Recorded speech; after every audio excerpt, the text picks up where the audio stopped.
Day individually, please take it as a Happy Mother's Day or belated Mother's Day now. So there you go. Saw a lot of mothers out there at churches because I had a chance to go with the sheriff over the weekend to several different churches. And I got to tell you, one in particular was Fisher Community Baptist Church with Bishop Brown. Bishop Brown preached, boy, did he preach. Not only that, but it was standing room only in there for Mother's Day. So thank you, Bishop, for spreading the word, the good word to all the good mothers and all the folks that celebrated with their mothers at church. Got to thank Miss Favorite for having me and the sheriff over there yesterday. And then, of course, all the folks that showed up at the Second Lions on yesterday. Happy Mother's Day to y'all. Hope you had fun. And then, of course, we want to thank all those folks that celebrated their birthday on yesterday and put in there, because I posted a picture of my mom yesterday. I want to thank all of you all for liking it and giving us some words of encouragement. My mother left us a while ago, but she's still here in our memory. One of the issues that I said I was working on, and I'm still working on it, I don't have everything together, but I am trying to get some folks to be guests on the show in the next coming week, one of which is Mr. Skip Gallagher from UNO, who is also a watchdog for political different types of, I guess, issues with our police department. We're going to try to get him to be one of our guests. One of our guests today is going to be Sess 45. Yes. Because, what you doing here so early? Hey. I'm actually on time. That's what it is. No, it ain't. No, it ain't. You early. You early. Okay. You early. We're going to take it that way. I'll take it as that. Yeah. How you doing?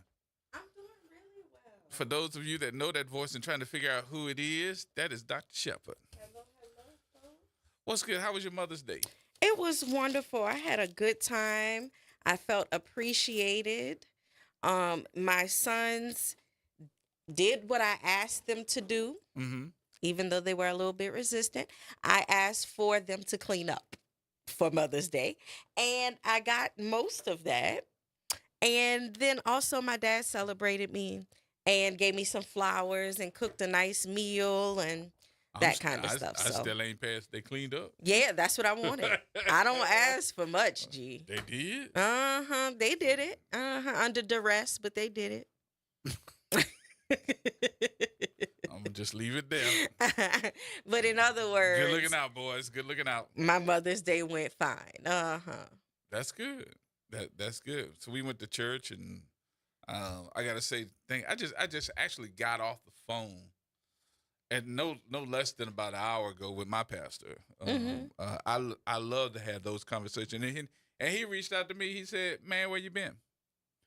I go to church every Sunday because I'm responsible for making sure that their Facebook Live is on and making sure that the church is seen from foes that can't see us.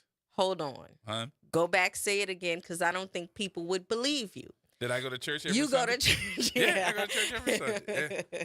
Why would you not believe that? I didn't say me, G. I just said the people. No. It sounds like you speaking for the people. I felt a sense of disbelief somewhere deep down in there. I wanted you to go back for that. Okay. So every week you go to church. I ain't finished with that one. I ain't finished But with that. even the pastor said, hold up. Where you been at? No, he asked me where I was. Because I usually go and set up everything for the church, and I'm usually there for the service. So he's so used to seeing me for the service. So while service is going on now, I leave during the service so that I can go with the sheriff to other churches. Wow. So I'm working 2 and 3, sometimes 4 and 5 different positions as far as getting the sheriff into these churches, making sure she got her proclamations, giving out her own coins because she has her own challenge coin. What? She got all those different things, and all those different pastors that invite her to come to church, she accepts. And sometimes it's 4 and 5 per Sunday. Wow. So yesterday, Mother's Day. So you can imagine how many people won't see the sheriff in church. So we went to Fisher Community yesterday. So I started off at First Pilgrims at 7:45, Mm-hmm. left and had to go over to Fisher Community for Pastor Brown's Mother's Day program yesterday. So you did a church tour. A church tour? Yeah. Why you calling it a church tour? Because every Sunday you got to go from this one to that one to this one to that one with the sheriff and bring good tidings. I don't know if right? I'm going to call it a tour. But, Okay. But you can call several stops. There you go. Yeah, it's several stops. Every Sunday. So I got off the phone today with my pastor because he was like, man, what's up? Where you going? When you leaving out? So he hadn't seen me. So I got a chance to, and I talk to my pastor almost every week when I'm in church. You know, after he finished preaching, I go up and talk to him. But I haven't been doing it for the past month because that's how long we've been going. Because this week we were at Fisher Community. Last week we were at Franklin Avenue, the new church. The week before that, we were at Israelite. And the week before that, we were at another church. I forgot the name of it. But that's how long we've been going. Oh, that's busy. With all these different churches. But always good to see and hear different, different messages, different pastors. And they all want to know Susan Hudson. So Susan Hudson goes. Because she is, a lot of people don't know her. Some people tell me, man, she's so quiet. She is very quiet. But she is a woman of faith. Yeah. And I can tell you that she's going to go to church. She's going to go to church. Yeah, I've seen that from the events that I've seen her at, that she is a woman of faith. Also, I saw her at State of the she told me. Black Power on People Friday Tour. It was Thursday and Friday. And it was really wonderful. She told me. Yeah, She told me she saw you. Yeah, I saw her both times. And she said, boy, everybody was looking for you. I said, no, I wasn't there. I was here. As soon as I see her, I'm like, hey, where's G? Yeah. So she went. She said she really enjoyed it. Plus, she had them. It was really good. She had them as guests over at the Orleans prison. Parish jail. Yep. Right. So she had them as guests, to go in and be able to speak to different folks, and they were really impressed. Yeah, I heard that it was an experience for a lot of the people who came. Yeah. So they had everybody. I took a picture with Joyanne Reed. I saw you. I got that. You saw that?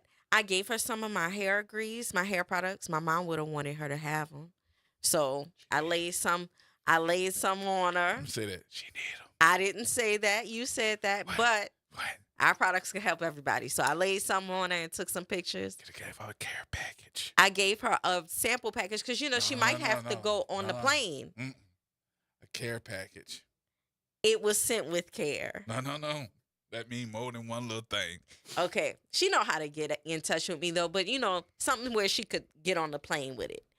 But she was there. She was talking about, since she got let go of that position on MSNBC, she was talking about how being on that tour helped her because it helped her to get back to what maybe is also our mission, the fact that she just really likes to speak for Black communities and serve Black communities. I think they heard her, though. So, oh, yeah, I think so, for sure. Yeah. But I think that she's trying to rebuild and refine meaning on her own, And Gary Chambers did a great job of, galvanizing people around the political experience in Louisiana and talking toward giving people the information that they don't know, but then also speaking about where we need to go, how we need to be building. I love that the platform was talking about solutions.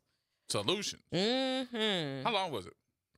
Well, there were workshops throughout the day. So it started at 1:00. And then there was a town hall at 6:30 both days. Okay. And the town hall went on from 6:30 until, because, Black people getting in the room talking solutions. I think we might have left out at about 9:30 p.m. both nights. So it was really good, though. And there were so many different people and activists. Seth, who's going to come on at 5:00, was there. He spoke with some of his people. D1 was there. He spoke and performed. B. Mike was there. He spoke about eternal seeds and what it means to be like sprouting eternally with Black creativity and innovation. And he was talking about what it means for us to envision alternative Black futures. And I thought that was really good. So that's kind of like a yardstick for the types of work that they were speaking about doing. It was really good. I'm really surprised on the people that don't know D1. Oh, and they should. Yeah. And they really should. He does so much positive work in the community and then also throughout the hip hop community to help people to be able to, get off of all of the negativity, come over. He was doing his piece about being gangster. Yeah. And I'm going to mess up the acronym, but it was basically like he flipped it. It was about serving the Almighty. I gotta remember the beginning part, but it was like using your gifts to serve the Almighty, and that's what was gangster. And he performed his song flipping that, So I really love that. I think that there needs to be radical transformation toward positivity in hip hop. So yeah. Today I've got several different topics before we get into that, and also we need to go ahead and say that Cess 45 is going to be our guest in studio. Yes. This afternoon at 5, correct? Correct. Okay, so we'll make sure that we get that in so we can have that conversation with him. But one of the topics before we get to Cess 45 I'm going to have is with Malika Honore, who is the owner of The Verdict in New Orleans East, and talk with her about owning a Black business. There is a line item which is called why Black-owned businesses matter more than ever. This is in Black Source Media. Anybody can go to it, blacksourcemedia.com, and look for it. It's called Why Black-Owned Businesses Matter More Than Ever. So make sure that while we have that conversation, which we're probably going to have in the next 4 minutes or so, with Malika Honore, who is the owner of the Verdict Restaurant and I would say entertainment establishment in New Orleans East. She'll talk to her about not only just about her business there, but she's got several other businesses as well. So that she's going to join us in just a minute. Brother Mims. Yes. Yeah, I just wanted to say thank you, Lord, for the kind of mothers they got. That the village ain't the same, Gerard. Let me send it to you. I'm 71 years old, and my mama had other people that didn't have a drop of male blood, but they chastised me in the village. If you did something, you that men boy, what you doing here? And they didn't have no cell phone. By the time you get home, mama say, what you doing? I didn't do nothing, or you calling a lie. The village took care. The church took care. But they ain't the same. People want to be their children's friend. My mama used to tell me, I'm not your daddy's, I'm not your friend, I'm your mama. And my mama came to school, Booker T. Washington, class of 71, and she threatened me. But what I'm just saying is, parents trying to be their children's friends, and we did it. We spoke. Mama said, did you speak? I said, Mom, they don't speak to nobody. Mama said, I didn't ask you that. Did you speak? We had to be inside before the street lights come on. There's a lot of things going on. The children don't understand what we went through to get where they're taking things for advantage, bro. I see it a lot. I go to schools and I talk to the kids. They don't even know. They don't even vote. I had to vote. They don't vote. They don't think, it's not important. My vote don't count. Susan Hudson, and that's a good friend of mine. She proved that voting 1 vote, 2 votes make a difference. So I'm gonna get off the phone, and I want you to know, Gerard. Look, I love the Lord, and if anything should ever happen to me, let them know that I want to please God more than the man, bro. You be safe, All right, we'll talk to you later, brother. Love you much, bro. All right, more coming up, y'all. We'll have this conversation about Black business in just a minute, and what does it mean to, especially, the Black community. More coming up, y'all. Everybody hold tight.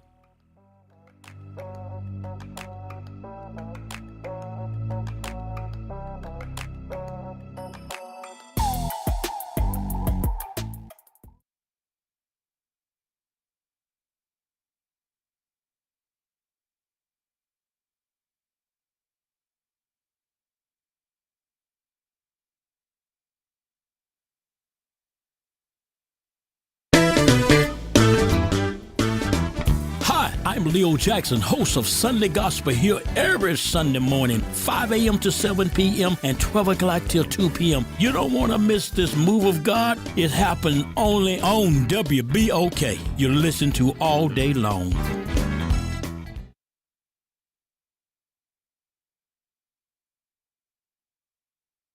NOLA Public Schools is excited for the rest of this 24-25 school year journey with our families, watching our students dive into learning, growth, and success. As the school year continues, our dedicated educators are focused on keeping every student engaged and motivated. Let's keep embracing new challenges, celebrating achievements, and supporting each other to make the rest of this year even more impactful. Stay connected with your school and NOLA PS through our social media channels for updates and resources. We're here to help our scholars attend today, achieve tomorrow. Tune in to The Monitor's Mic, where we talk about oversight, policing, and you. Hosted by the Office of Independent Police Monitor, we're here to shine a light on policing issues that matter, from real-time policing updates to in-depth interviews. Every Friday at noon on WBOK.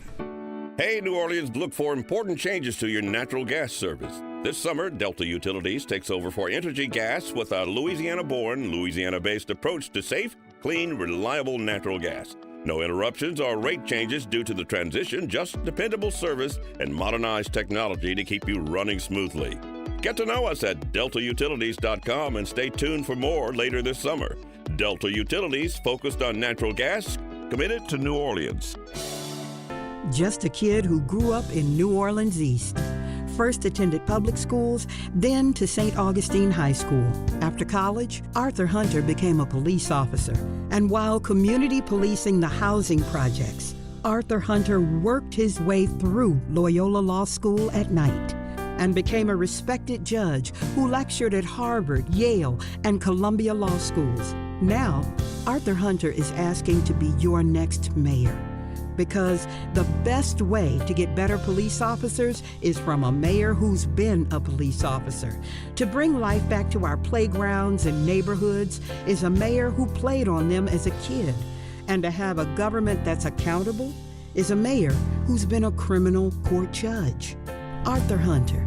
He's been called the best candidate for mayor you may not know yet, but you will. Arthur Hunter, mayor. Paid for by Arthur Hunter for New Orleans. This is Andronica Morris, host of Put Housing First. Join us every Tuesday at 12 o'clock, where we will discuss how housing affects every aspect of our lives and what's necessary, what's needed to guarantee housing for all. Join us every Tuesday at 12 o'clock as we dig down deep onto the issues that affect all of us.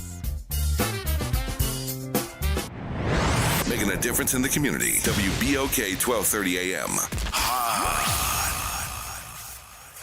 Here we go. The reality check on WBOK 1230 AM. Welcome back. It is Monday. 504-582-9422 is our number. In the building having some conversation with us. Dr. Shepard is in the building. Hello, everyone. I was reading this article, and the article started off with, and I hope everybody got a chance to see it. It's under Black Source Media. The name of the article, written by Jeff Thomas, is entitled, Why Black-Owned Businesses Matter Now More Than Ever. In a couple of the subcategories that I saw here, it talked about the number of folks that, you know, if you're African American, more than likely you'll be hired by a Black-owned business quicker than any other business. That's number one. And it does generate jobs. The power of representation. When Black kids see Black CEOs, chefs, stylists, tech founders, and builders, they usually have a positive role model to look up to because they know that person is in charge. With that, I immediately went to my Rolodex and said, you know, I'm old school if I said Rolodex. Your Rolodex. Not my contacts, my Rolodex. I said, I got to call the CEO, the lady that I know that is definitely in charge. She has several different businesses, and I'm going to let her tell you all about them. But one in particular is a restaurant and entertainment facility out in New Orleans East called The Verdict. Joining us by now, we've got Miss Malika Honore. Hello. On the phone. How you doing? I am amazing. I Yes. love this conversation, by the way. So, Yes. I watch you, and every time I see you in social media, you are promoting how people can do better. How you can Yeah. get the different things if you do the work, and you're always having your hand out saying, even though that I'm busy, let me put my hand out. Let me show you how to get what you need. Yeah. Is that Yeah. something that you seem to take upon yourself to do? What made you go that direction? What made me go in that direction is I stand before you saying, if I've done it, anybody can do it. Gerard, I don't have a college degree. I grew up being told, because I didn't do well in school, that I wasn't smart at all. And so that's the reason why I'm a 7 Ward hardhead, born and raised in the 7 Ward. Now I'm a New Orleans East beast, doing the things, operating several Yes. 7-figure businesses. And so if I've done it, a person that was called stupid her whole life, that didn't graduate from college, I think that everybody can do it. Like you just said, if they just do the work. That's it. Mm-hmm. That's all it takes. That's why I'm always putting out my hand, because I'm not supposed to be here. How important is building wealth? Because a lot of folks really don't understand. A lot of folks think if they got a couple of $100, they got the new shoes, they might have a nice car, and they might be getting ready to buy their own home. They think that they've made it. They have all that they need. Is that building wealth to you? Not at all. Building wealth is even not about you. I always say that my family, the Honore family, will be the Black Rockefellers. Building generational wealth is not about you. It's the most unselfish thing that I feel that you can do. It's more about your generations to come, the generations that will not even know you. When you talk about generational wealth, you're talking about 4 and 5, 6, 7 generations. And we know in the Black community that just don't happen. Usually millionaires don't go past one generation. Mm-hmm. And so it's the most unselfish thing that you can do, thinking about people that you will never meet in your life that comes a part of your heirs. And so it's very important for the community, the Black community in itself, but it's the most unselfish thing that I think that you can do. It's extremely important. Okay, well that leads to a question that I had then. I'm wondering, so as you're talking about creating things generationally, I've heard that Black businesses, some of them don't last past 6 months. So how is don't. it that you They create a long-lasting Black business? So one, I love saying my last name because it's Honore and it's honor and it's dignified. But I come from a strong Black family that believe in families, believe in building each other up. I was blessed to become a part of that family.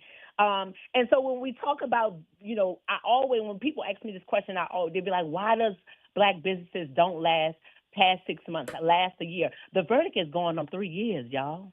Yes, indeed. 3 years in New Orleans East, a Black family doing it for 3 years. But, Gerard, my other jobs. I talk about building wealth and getting capital. Mm-hmm. That is the biggest thing within the Black businesses, Black community. We got to get some money. We got to have access to capital. And when you have access to capital, access to money, it puts you in a much better position. So that's how we went in. I walked in the door with some type of capital. And so that's how you have Black businesses sustain. And when people are constantly supporting, then that puts money in the bank. It puts money in the businesses so that they can stay. That's how, and again, I'm going to go back, and I never, I come from a dope family that believe in helping each other, pulling each other up. That's how I'm still here, y'all. I guess the other question, too, that, I'm going to go to your other job, because you're Jamaican, because you got about 500 I am jobs. Jamaican. Yeah. I love my children, baby. They deserve the world, and I'm going to give it to them. So one of those, too, that I saw, I wanted to ask is, how important is credit? Because I know that you are a credit specialist. Mm-hmm.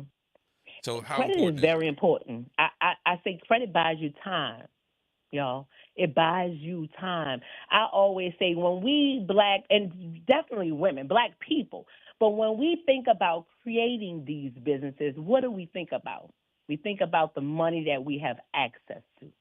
right? And usually, I take pride in income tax time because people that may or may not know my story, a $10,000 income tax check that we all get every single year changed me and my whole family's life forever. I haven't had a job since 2007 because of income tax check. Mm-hmm. And so credit buys you time. And so credit, let's say, I tell my ladies, because I majority work with women entrepreneurs, when we create these businesses, we think what we have access to. So usually it's like $2,500 in the bank. You know what I'm talking about. And so we think about businesses that we can start off with $2,000. Right, the money that we can save, because average people can't save money. We live in check to check, and so I remember the day when it was hard for me to save $500, y'all. Right. But what if we walked in the door with access to $10,000? Mm-hmm. That's what credit does. So that gives you $10,000. That gives you a whole bunch of not a whole bunch. I'm gonna just say it gives you some space to be able to do things that you need to do and not be worried about, Lord, how I'm gonna pay these bills. Absolutely. And it gives you access. That word, access. It gives you access to things that you normally couldn't get access to. Business coaches, right? Hiring people. It gives you access. So that's why I'm obsessed with credit, because like I just told you, I'm a girl that didn't come from money at all.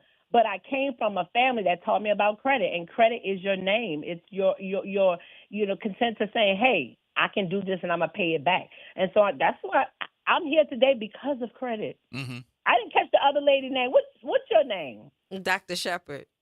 Dr. Shepard. You know what I'm talking about. Credit gives you time. And so if you walk in the door with a good credit score, you could go in any bank and get $25,000. Mm-hmm. Easy. Wait a minute. Hold on a minute. Let me check something. You got $25,000? Yes. Listen, you the one with the gold, okay? G wants to know how you get credit against bullion. No, what I was talking about, though, Malika, I was talking about folks with investments. So if you do have some type of investment, understand what you're doing, and you got to understand that the bad and the good go together. Yeah.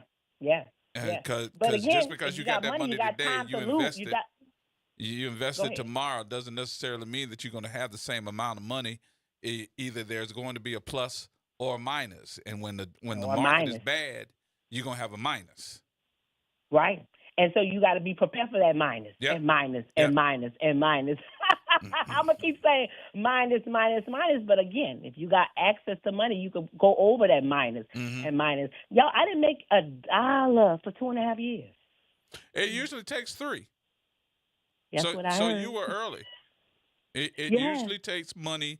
When people think that they are going to open up a business and it's going to be an immediate success, they do have those stories. But usually that person that has to do the work, they usually look around and say, I had to spend. And now it looks like I'm getting stable enough to make some money. It usually takes 3 years. That's why you always, when you know you need some money for today, ask for it for today, tomorrow, and the next day. So at least 3 years. Yeah. No, I mean, that's what I know. I tell people that all the time, but it's one thing, Doctor and Gerald, when you going through it, because you teach people that, but when you going through it, you have no understanding how you robbing Peter to pay Paul and you ain't got Paul money. Yeah. Yeah. So let me ask you this, Doc, because one of the things, too, I called you Doc, Malika, one of the things that we want to make sure that we understand is I read this article and we talked about black people, and I'm talking about black people in particular because I've heard some horror stories as well as some of the good. But one of the things, too, that I wanted to hear from the owner, how are folks accepting your business, being, number one, you're in the East, which is a great place to be for African-American business. But are you blowing up? Are people saying, okay, good, what's the good? But I also want to hear some of the ugly. So the good is that there's a wave right now on intentionally buying black. I love this is happening right now because it's a grassroots of support and pride that people are looking to keep their black dollar in their community. Because, again, what you just started this segment off is that black people hire black people. And so that's the great thing. There's a wave of intentionally supporting black businesses. But then also the bad part is that because you're a black business, I'm going to tell you, they give me a lot of slack, y'all. And the thing that hurts all the time is when they hit Google and social media before they even talk to me, right? Because I say this, and I've stopped a bunch of people. They was like, I'm about to go put a bad review. And I'm like, but you never even asked to talk to the owner. When you put bad reviews, you're not screwing over the person that gave you horrible service. Right. You know, you are screwing over that black mother that's supporting 3 children, 1 through college. You know what I'm saying? Like, that person don't even know that the service that you're getting is bad. Right. And so that's what the bad is. And so when I go to talking about capital, like limited access to capital, that leads us to fewer options of funding, which means we're hiring our mamas to cook in the kitchen, right? Which means you might have inconsistencies of recipes. You are hiring your sister that has never served a table in her life. Because, again, they just want to support their sister. They just want to support their daughter. And so that's what happens whenever that's the good. The good is that there's a wave of people trying to support. I'm so blessed to be in New Orleans East. We're in the dopest community in the city of New Orleans. I said what I said. It's so Right? refreshing to hear you speak about it like that, because so often when people say black businesses, then you start automatically hearing the complaints and people being so hostile against supporting black businesses, when at one point that's all we had was each other. And so I like seeing the resurgence of us investing in ourselves and turning back. And I also, just to say, I think that some of that is going to be all the more necessary as we go into this next political administration. I had a question in the back of my mind for you about, I heard that there were recent changes in credit because of Trump and different things that he's passing. Do you know more information about that? I do, and so in my world, we're excited about that. Okay. Because again, that means more people are going to need more help, right? And so what Trump is doing is making it harder for consumers, to report people that are doing unright things with their credit. And so the CFPB, which is the Consumer Financial Protection Bureau, when people have unfair practice with credit bureaus, right? You know, I love teaching this, that when I first started, I thought the credit bureaus was a government agency. But I didn't know that credit bureaus was just like a business, just like me. And you know the job is to make money.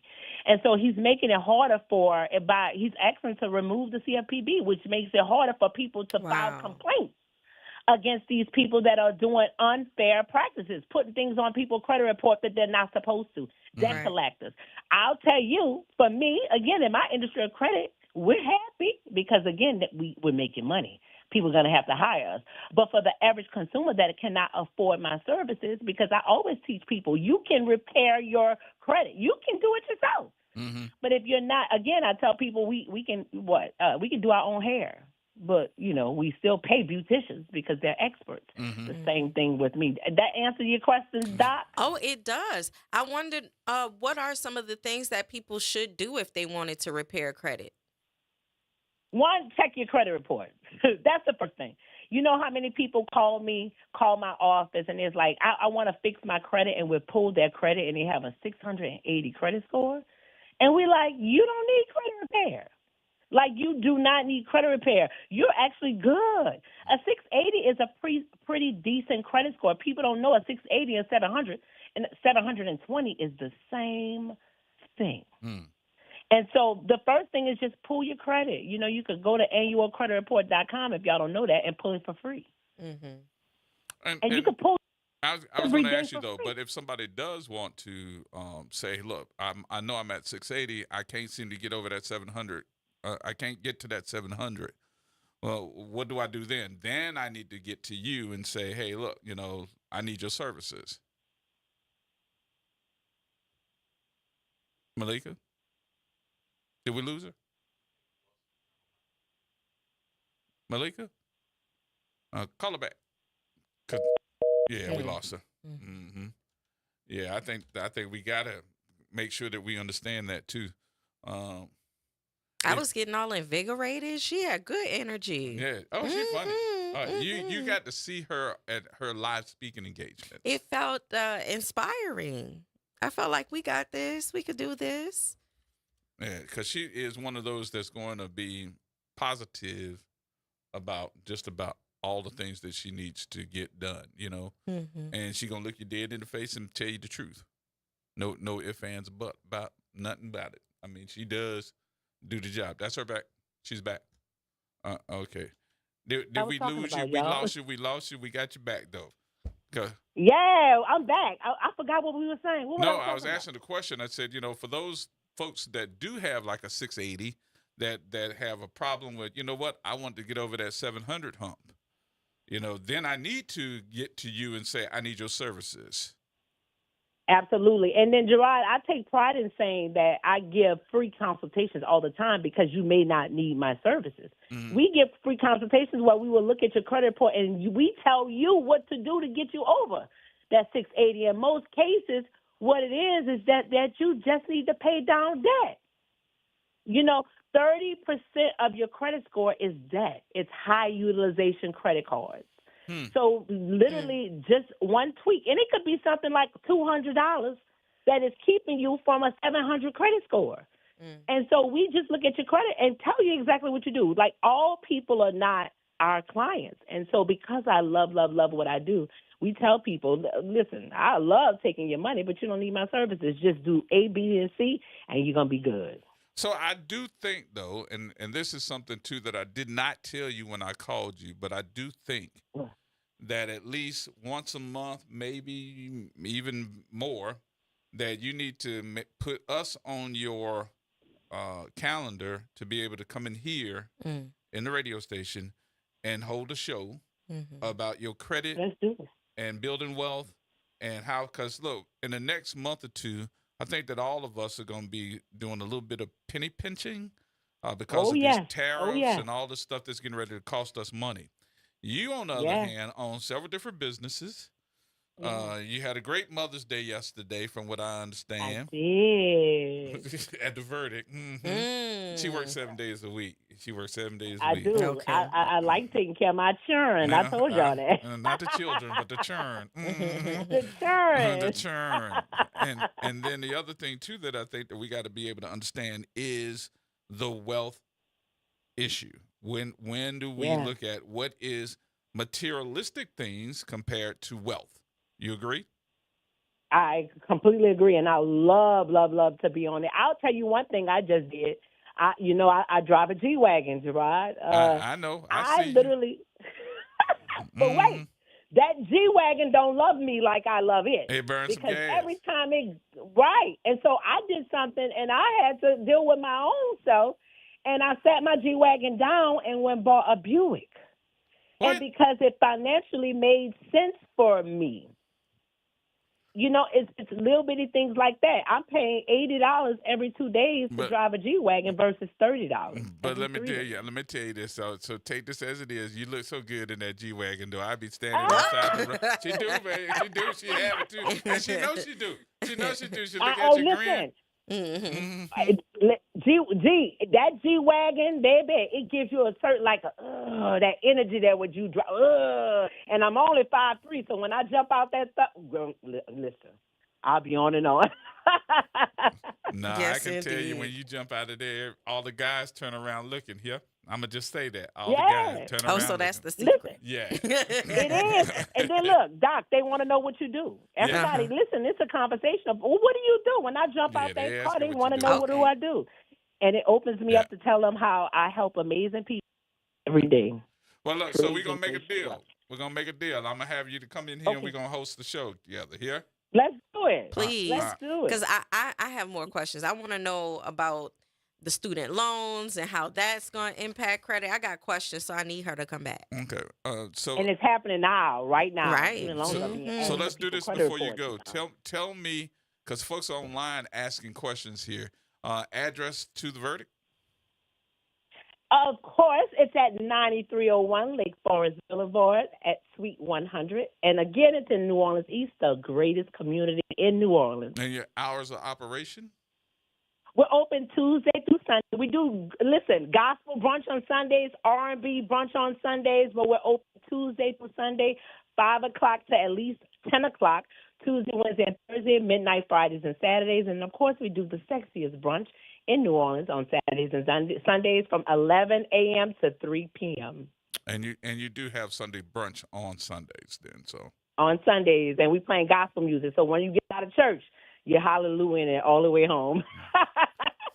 You're Love that. Somebody loves it too. All the pastors being there and everything. All right, so I'm counting on you now. We're gonna have this coming back. I'm coming. You call me, and I'm coming, Gerard. When you Okay. call me, I'm coming. I'm gonna do that. All right, you got any more? All right. Real quick. No, I'll holler at her on the other end Okay. when she come back. All right. Thank you so much. I Yes. appreciate you, Mr. You're Honore. Always good. welcome. Thank you. Always good. All righty. Bye-bye, y'all. Bye-bye. All right. Malika Honore, the owner of The Verdict, who is our guest. T-Bone, hold on. We're coming back in just a minute. Have some more conversation with you, y'all. Everybody hold tight.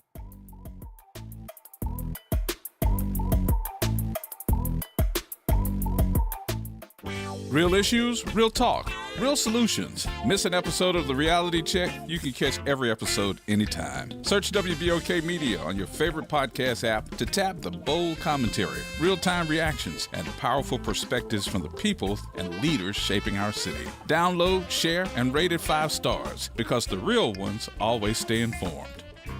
Hi, this is Arnie Filko. Let's elevate every Tuesday through Thursday from 6 to 7 o'clock p.m. as we discuss the community, the country, and the world, from politics to current events to sports. We look forward to your input and continuing the quality programming on your community station, WBOK. Join Carrie and I every Tuesday through Thursday, 6 to 7 o'clock p.m. on Elevated Conversations, the Arnie and Carrie Show. See you soon. The legendary Broadway show is back. The Wiz. The Chicago Tribune raves. It's an eye-popping, high-intensity revival and a cause for celebration. The music, the voices, the legend returns. Entertainment Weekly says, run, don't ease on down to this spectacular revival. The Wiz. Playing the Sanger Theater May 13th through 18th. Tickets at BroadwayInNewOrleans.com. WBOK and LCMC Health are proud to present Keeping You Well Cafe. 60 minutes with LCMC Health where the doctors speak directly to the people of New Orleans. LCMC Health is committed to improving the quality of care here in New Orleans, the Gulf South, and beyond.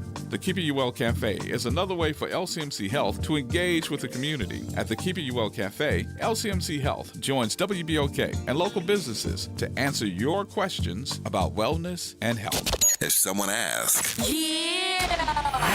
let them know you listen to WBOK. Here we go! The Reality Check on WBOK 1230 AM. All right, folks, welcome back. T-Bone, thanks for holding. What you say? Oh, man, I might have called the wrong topic. I thought you guys were talking about black business. I actually had an actual black business question because that guest that you were just talking to, man, she made me think about stuff just listening to the ride, man. So why you thought you had the wrong time? Well, you know, when she was talking black business, I had a question. So, as I already told you, I'm trying to do something with my stories, and things kind of at a standstill, bro. I ain't gonna lie to you. And I'm looking at graduate school. I'm trying to juggle it, and I really don't have the time to do the marketing stuff. So what I'm trying to figure out is there a listing, a centralized listing of black literary agents or black publishers in the New Orleans area? You know, Publishers? Publishers or literary agents? Because I'm thinking about going the other way. You probably could ask some of those. I don't know if you know Miss Laverne Salney. If you don't, look her up on Facebook. Laverne politically is one of those that everybody knows because she has been involved in regional as far as being involved in a lot of these different administrations in the different areas. But she's also written a book. The name of her new book, by the way, is called Me. And you actually can go over to Community Bookstore and get it because she did a sign and meet and greet, I think 2 weeks ago at Community Bookstore. Now, I say that for one person that has been through it, if you're looking for somebody that's been through it, her name is Laverne Saulney.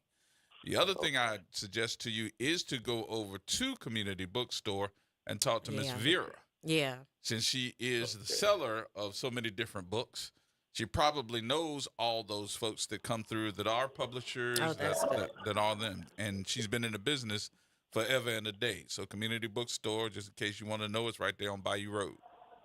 Okay.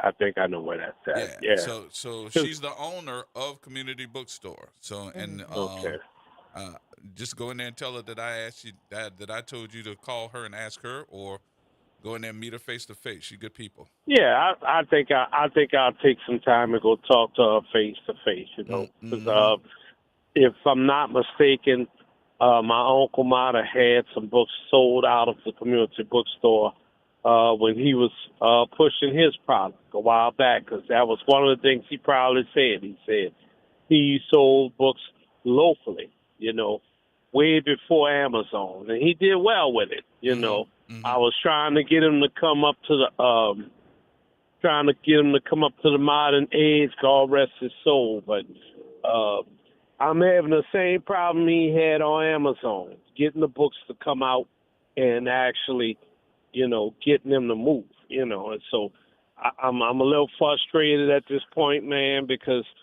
I don't want to write another book and have one book sitting there and then two books sitting there, because God gave me the gift to write. It's just I put it aside to support my family. I put it aside to try to keep this career of mine going. And I don't want to wait till I'm like in my 60s and then say, try to write the great American novel. It's just not realistic in today's day and age, because so many things change on the fly. I've literally seen ideas I've had on paper come to fruition, and I'm like, damn, I can't do that no more. Oh, so you slept on it? Pretty much, because life, you know, when you have different things happening in life, you always have a fork in the road. You decide, okay, am I going to take this route or am I going to take this route? Which one benefits me more? Which one benefits the family? Which one you have to deal with? You know, it's just life, man. You know, untrodden roads. It's not that I don't want to do it. It's my priorities is God, family, and then me, period. It always was like that. Yeah. You know, I it's the way I'm built. Well, make sure that you if you can't make it over there, go and see her for yourself. I mean, if you can't make it over there, just call her. She answer the phone. All right. She more than likely answer the phone, and she's in there. I can tell you that now. So, okay. Vera All right, Warren is her name. All right. Well, thank y'all. Thank y'all for the advice. Oh, one more thing I wanted to ask. I was riding around late one night. Is it true that the sports report is on like after 7 or something like that? 8 o'clock. Y'all gonna bump it up during football season? I'm just asking. I don't know if you can answer. I'm just asking. Can't the football answer. season about to come up. Wouldn't know. Oh man. All right. Things change. All right, so that's all I ask. All right, my brother. Talk to you soon. All right, y'all. All right, Take it easy. All right, thank you. All right. We gotta take a break here. We got about 5 more minutes. All right. So you have invited this young man that is not only an entrepreneur, because we're gonna ask him about that too. I was gonna say he's the perfect person to have on for Black business. Yeah, because I see Seth everywhere, selling his T-shirts and talking to folks, and he know everybody. You have to stand in line, not to purchase, just to say, hey, bro. Just to say, hey, what's going on? I'm here. you got to stand in line and be like, oh, man, I got to stand in line just to say. But, you know, he talked to everybody. So you can't do nothing but say go with the flow. That's exactly it. But Black businesses are crucial. And I don't think that a lot of us have those conversations enough. Right. And the reason why I say enough is the fact that it hurts my heart to see people that look like me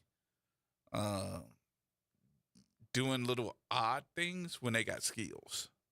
Right. And I think that we're going to have more conversations about Black businesses, and we're going to have to start relying on Black businesses more because of the Trump administration, because of them turning down DEI. Right. We're going to have to start coming together in ways that we haven't seen for a few decades in order to make sure that we have our livelihoods and can support one another. What we also know is that we have the numbers to be able to help each other to thrive. Yes. It's just a matter of spending the money amongst each other. So what I didn't ask, and I need to ask it now, maybe we can have this conversation too, within this Black business era, as we talk about it, is what factors into not being successful?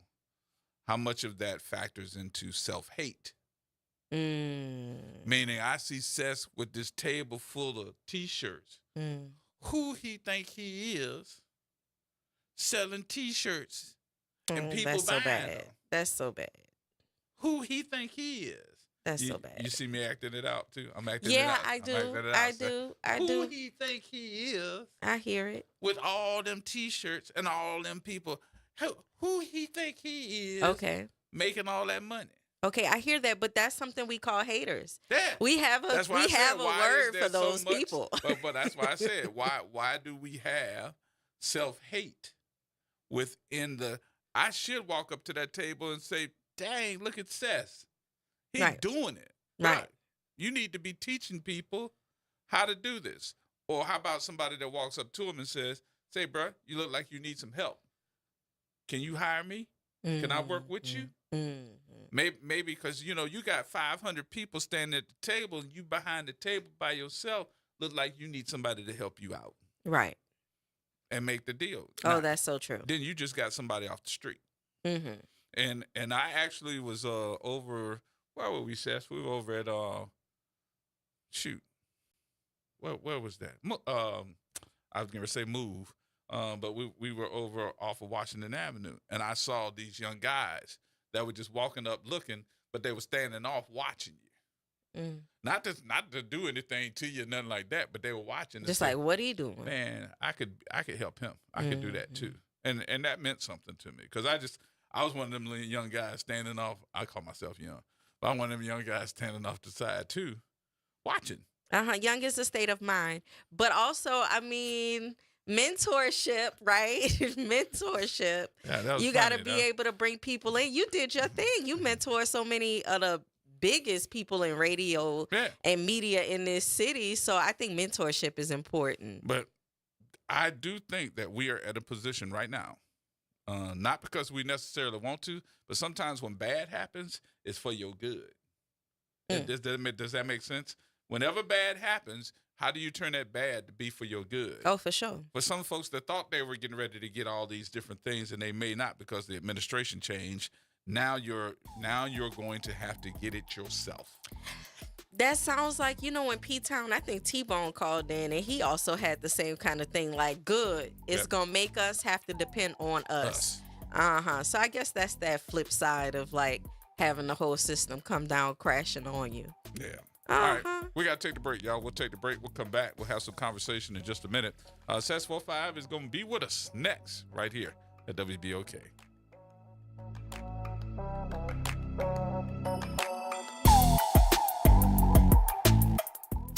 From the campus of Xavier University, WBOK Go and Equity Media Station.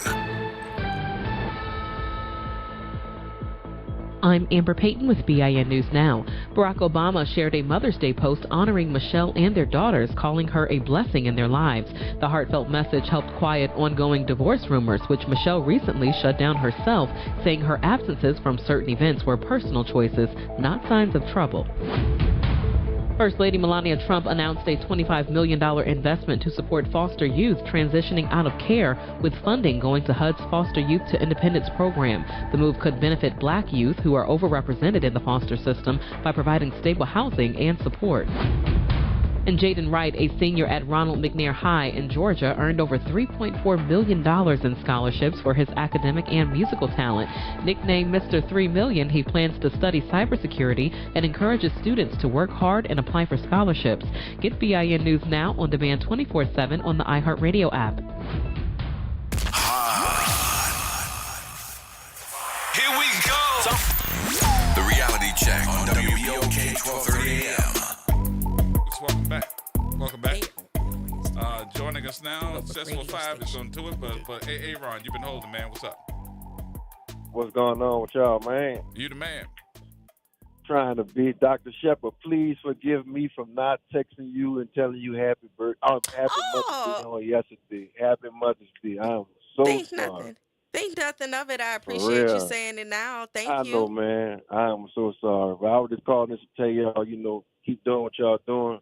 And also, I got a message for you. I went to the vault yesterday, and somebody had wasted some water on the floor. So Mr. Berry, he come over there with napkins and everything, and I told him to put something down so I can get it. So me and him stepping on, the water and stuff. He said, just call Gerard tomorrow and tell him me and you was dancing together. So I'm just doing what I was told. You heard me? So did you get a check for doing that? Barry didn't pay you? It was all in love. All in love. All right, you saved him one because I was getting ready to call him up and say, how you going to have that man working? And then take care of that. But yes, indeed. Straight up. Cool. All right, man. Y'all take it easy. Now, Wednesday and Monday went good, too. Everything was perfect. They had the DJ doing he was DJing and the brother was over there singing. So everything. I seen Kimbo over there, too, yesterday, her and the family, man. Mm-hmm. So everything was good, as always, I can't stay out the vote. Yes, indeed. All right, I'm going to catch you over there. I told Jazz about it. Jazz still ain't I was going to ask if Jazz went yet. Not been yet. Oh, my gosh. Not all right, y'all take it easy, man. Peace. All right, take it. Ron. Later. Talk to you. Peace. Joining us now inside of the conversation. I'm going to let you do the introductions because, again, you're responsible for this conversation anyway. Okay. Well, I'll say we have on the show today a business extraordinaire, a community activist and culture bearer for all of New Orleans, Successful 5. He ain't even company no more, bro. You ain't even company no more. I'd be like, what you doing here? I should have also added music mogul. There's so much that could have went inside of that introduction. But Successful 5. He part of the furniture now. God is good. Bro. God is good. You already know. I'm good. I did, like Aaron or Aaron, I'm not sure. I did text Happy Mother's Day. You heard me, the Miss Shepard, Dr. You throwing shade. Yeah, I just wanted to let it be known that you did. I sent my text out, brother. You heard me, I'm saying, Start off with throwing some shade. What you been up to, man? Because you easy to talk about because you everywhere. Yeah, yes. Yeah, definitely. So I'm up to what I'm not up to is the question. You know what I'm saying? So I'm into everything right now. Being a father, I just went and picked my son up from school, came straight over here, you know what I'm saying? Got my guy with me, Mike B. the Grinder, who been working on the Katrina 20 stuff with me for 20 plus years, well, not plus years, but 20 years for sure. But we working on, music, the documentary for the Katrina 20 anniversary, the actual commemoration, business, of course. I got 3 different businesses that I'm launching this year in 2025 that I'm launching. Yeah. How many you already got? I got a bunch of businesses. That's that's the key to staying successful is making sure you have You keep reinventing yourself. Yes, definitely working on self-development and learning and growing and being a student. So you got to be a student also. So I was thinking about the last time I saw you, and it was at Vote. When you were over there with the table, you had your table full of, but that wasn't the last time I saw you. I saw your OPSO. Yeah, OPSO. Yeah, that was I was blessed to be invited and included into their pop-up at OPSO. That was a great event. I was waiting for you to come back. He didn't purchase nothing. He just came and hollered. He just said, "Oh, hey." He turned around. What's up? He got away fast. You heard me? So when I got to take wherever I'm at the next time, I'm gonna call him out. Come over here. Get over here. He was one of those guys. What he said, watching from over on the side. Hold on. Wait a minute. Let me do this. Cut his mic off. No, let me tell you what happened though. Here go the truth. I came over and said, Seth, I didn't know you was over here. How you doing, bro? Oh, I'm good, bro. And he turned his head. Oh no! You know what he turned? You know what he turned his head? Somebody had went to go pick up one of them shirts that they were trying to get from him. Then the next thing I know, the table was full. I was still standing there. Oh, okay. And he ain't come back. Oh, okay. That's what that was. He was like, "Good to see you, bro. Now get the hell out the way." I got business to take care of. We gonna let him slide. We do his show. We gonna let him slide. That's how it went. He was like, "Get the hell out the way."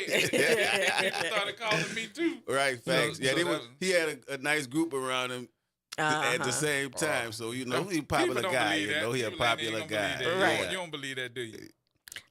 Yes, I do. You already do. I would think that both of you would have people surrounding y'all with business to take care of.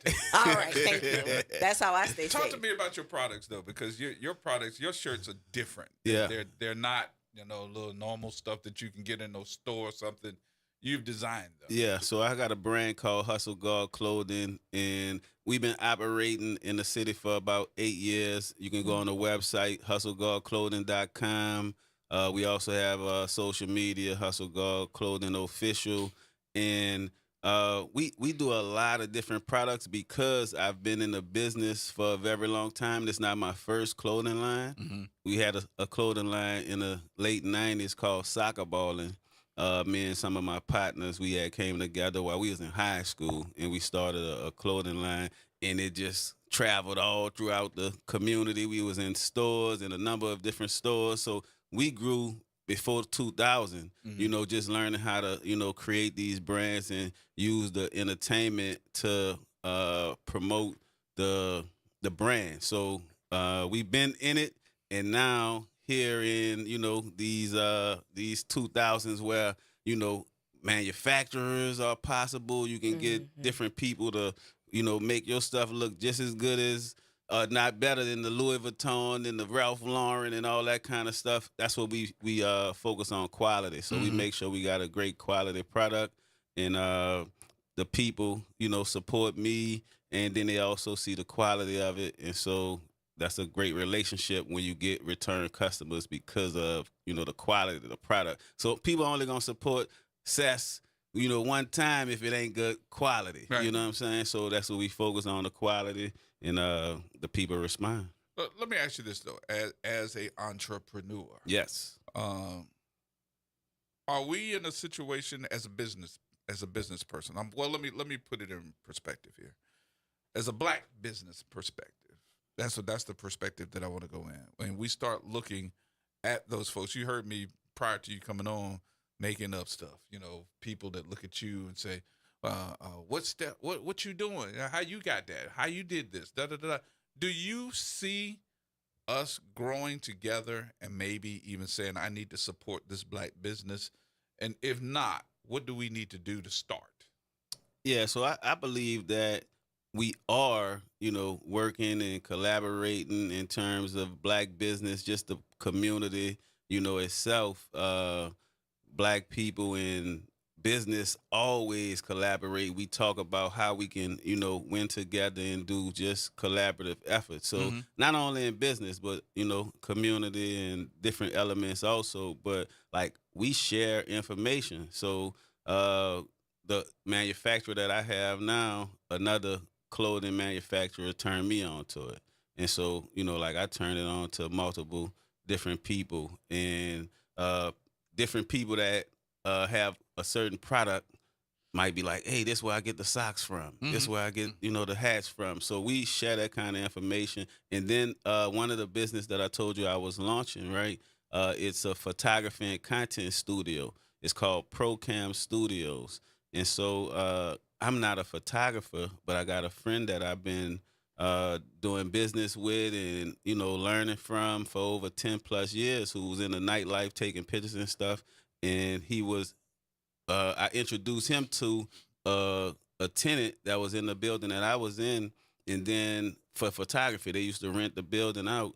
And then the building became open. Me and him went together to open this business. So that's a collaboration because I've been knowing you for a while. I've been spending money with you for photography needs. And now I got an opportunity to come together with you and expand what you doing already. And I'm just like an investor, but I still can promote and market and do other things to add value One of to the the things, though, business. says one of the things, not to interrupt, but one of the things I found out with working with other folks, it doesn't necessarily matter what race you are, but working with other people, there's got to be a level of, you got to let it go, and there's got to be a level of trust. How big is that when you start working with other folks? You know? Well, that's the key. You know what I'm saying? Like if there is no trust, you don't even go into, you know, that business collaboration with somebody, because if that's like a relationship. Once the trust gone, you know, everything gone. Right. You know, so the trust got to be there, you know, first. But the other thing is being able to lean on, you know, the other person's expertise. You know what I'm saying? Like, this is your area. Like, I'm confident in the area of expertise that I'm in. Like, when I'm at the helm, like, you can trust and believe the job gonna get done. You know what I'm saying? Because this is my area of expertise. I don't mind getting consulting or saying, hey, what about this? What about that? But this is what I'm strong at. And so you got to trust that person is strong in their direction in terms of their vision. And then hopefully, you know, you're successful in the end. You know? I also think that, and that's just my part on this, and you can correct me too, because I know you'll correct me when I need to be corrected. I do believe that anybody that goes into collaboration, when you get ready to do a business venture together, one of the things you got to remember is put your paperwork together. Yes. This is how we gonna operate, Mm-hmm. and everybody got to be in agreement with it. If it's not, then is it good or not to move forward with any type of collaboration? Because collaboration ain't just, you know, something you say, let's do this and that's it. Collaboration is we in business together. Facts. Yeah, you got to have your paperwork, and you got to also communicate. You know what I'm saying? Communication is also the key. So having weekly, monthly meetings, that's important, so you can go over, okay, what if this happened? How we going to deal with it? You know, what are we going to do when these things happen, so that it's not something we have to think about on the spot? You know, so you got to foresee success. You got to foresee problems or issues also, and understand how we going to deal with that, especially when it's like a 50-50, you know, type business, because usually you might need like an arbitrator, you know, a third person when there's a stalemate, like, nah, I'm standing on this, you standing on that. So how we get past that? So you got to have those things in place so that you can move forward in a successful way. Do people come to you and say, man, won't you teach me how to do, or teach me, put me on? Every day. Every day I get a DM from a musician. Multiple times people might send me their links, and, you know, I'm kind of past it. Like, I don't even, you know, I see a link and I'm like, okay, I'm going to keep it moving. But, like, if it's something that, you know, like you already having, you know, either some success or you come at me a different way. Like, some people don't even say good evening, good afternoon, how you doing? They just send you their link with nothing else. They don't say nothing else. Like, I'm not clicking on that. They just want something from you. Well, not and only they trying to bait you in. It's about how, like, your presentation. Yeah, it's about how you introduce yourself to me. You know what I'm saying? So if I don't know you, haven't seen you at all, had no interaction with you, and, you know, I'm not looking for your resume, but you just send me your resume. What am I supposed to do with that? Like, I didn't ask for your resume. I didn't ask for your link on, you know, Twitter, you know, Apple Music or nothing like that. But if you say, hey, I'm an inspiring artist, I've been seeing you, you know, doing your thing in the community for a while, I'm very impressed. Can you give me some feedback on this song, or can you steer me into the right direction as an up-and-coming artist, new business person? That's a different, you know, respectful type of way to proceed with somebody in business. And if you don't, because your first impression is your best impression. So give me that good impression so I can at least pay attention to what you presenting, you know, if I choose to. Yeah, they always taught us, especially in the music game, that your first impression could be your last. Facts. I was about to say that, but I didn't want to say the last. You know, I was about to Because say you may not get another chance. You might not, but you that's may not get another chance. That's Because real. usually when you get somebody that's important in the music game in front of you, unless they request a second meeting, more than likely you're not going to see them again. Facts.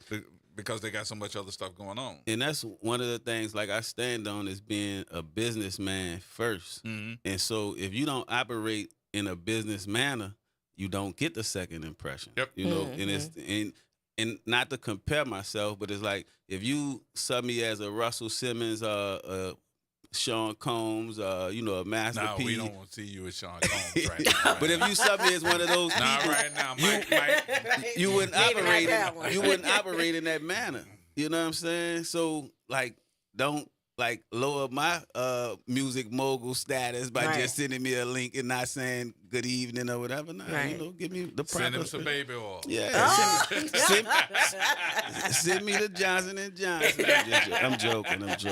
No, bro, we just joking though. But what you think about the state of today's music?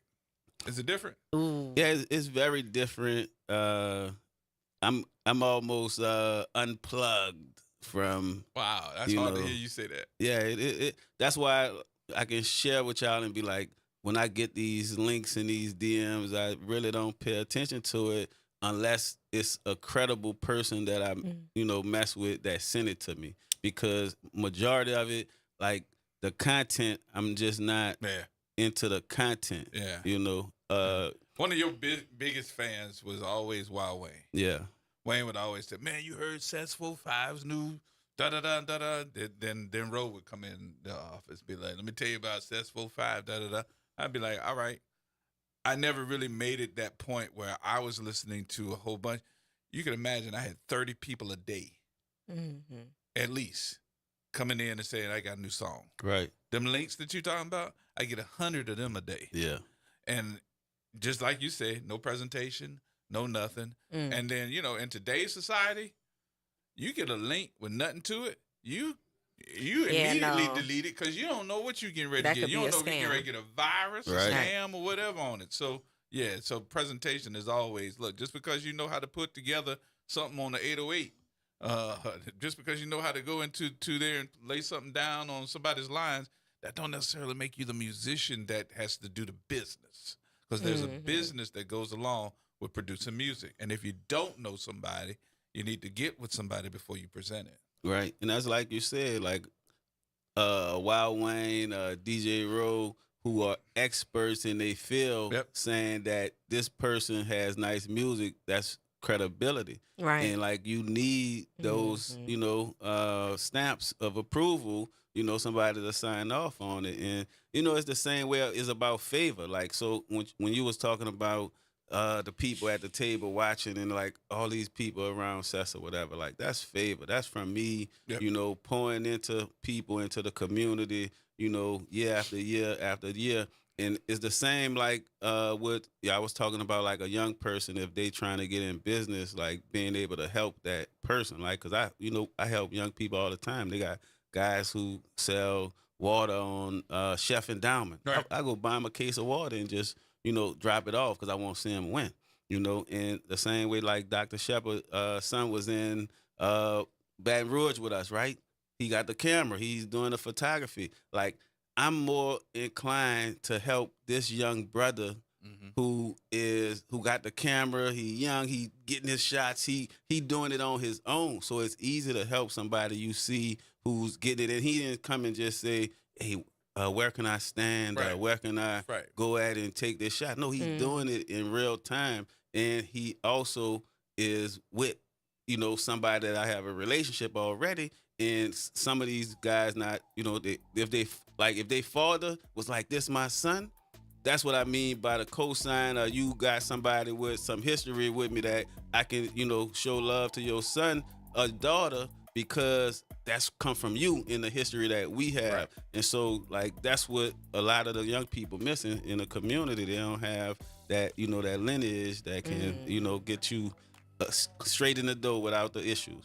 Tell you what, let's take a break here. We're going to come back because you got some big stuff happening too in the community. And of course, we know where we're coming up on in August with Katrina. But you've always had a big part of presenting something for the Katrina commemoration. So coming back with more in just a minute. Cess45 is the guest here today, along with Dr. Shepard co-hosting. Mike B! More coming up, y'all. Everybody will tell you. Are you?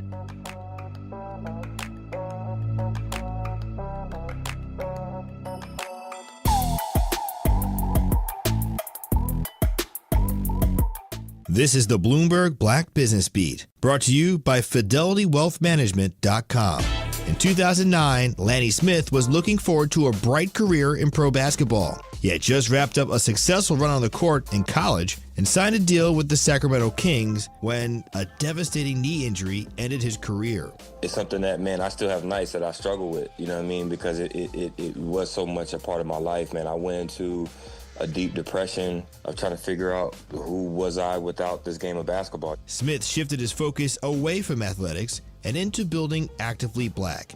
It's a value-driven athleisure company that Smith uses as a vessel to empower people in underserved communities. Giving back to the community, uplifting the community is really the focus and the purpose for Actively Black. I look at the clothes as just like the vehicle in which we're doing this. You know, I've been saying we're not building an apparel brand. The clothes are just a uniform for the movement. I'm Bloomberg's Justin Milliner on the Black Business Beat. Didn't catch this morning's conversation? No worries. The Good Morning Show is now a podcast on all your favorite apps. Just search WBOK Media, find The Good Morning Show, and make it part of your daily routine. Download it, share it, and rate it 5 stars. Start your day with something real. The New Orleans Jazz and Heritage Foundation is the nonprofit organization that owns the New Orleans Jazz and Heritage Festival presented by Shell.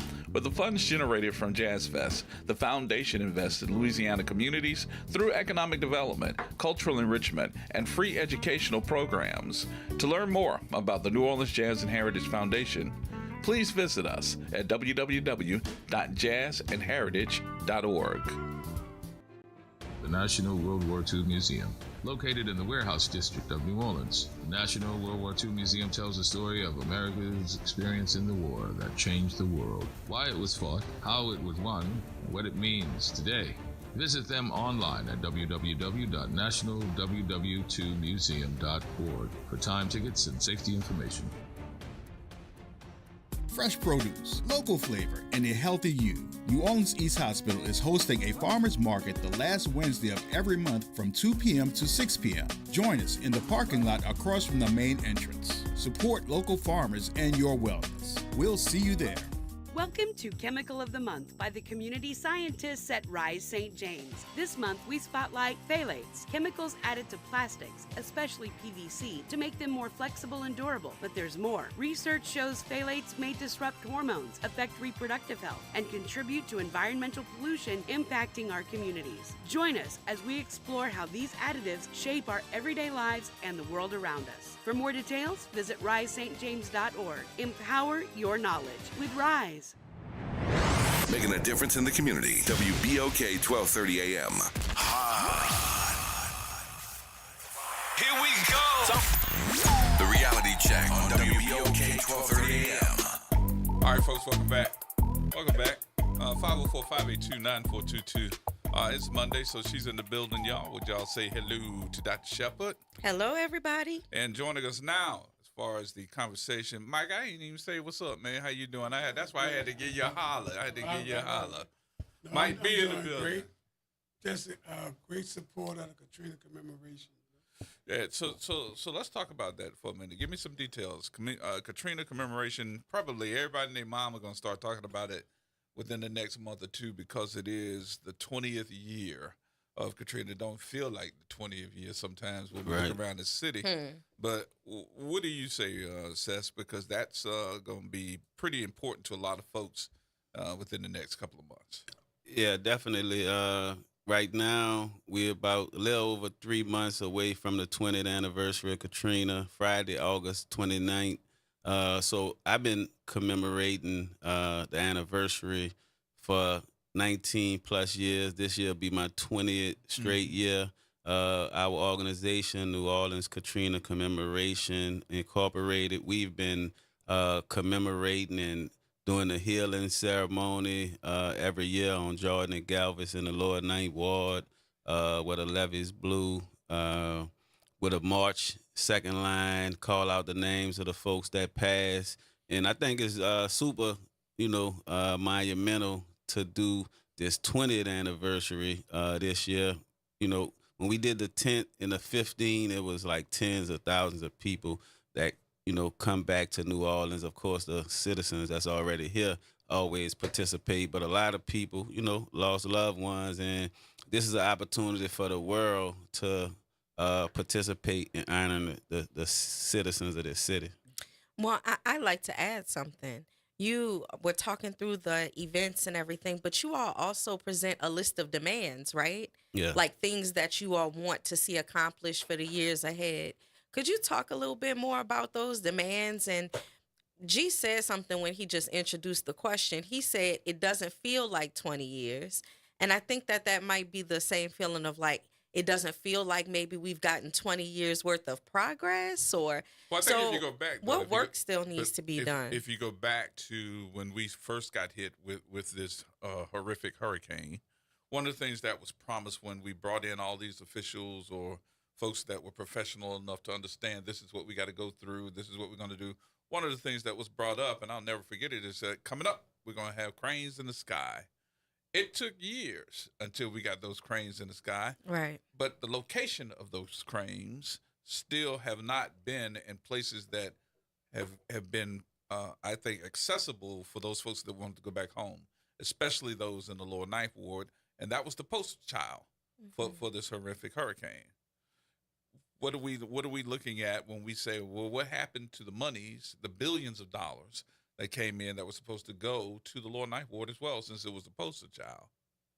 Yeah. So a lot of people, when I tell them it's the 20th anniversary, they are shocked as well. They like, man, it's 20 years already? Mm-hmm. Because, of course, time flies, especially when you're not thinking about something, So to hear, oh, yeah, it is 2025. It's 20 years after 2005. Mm-hmm. So it's a awakening. A lot of folks are, typically they dealing with life. You know what I'm saying? Like I spoke to Mark Morial Friday at the State of the People event, and I was sharing with him that, it's 20 years later, we doing a Katrina anniversary. He was like, same kind of thing, like shocked. Like, wait, it's 20 years? Mm-hmm.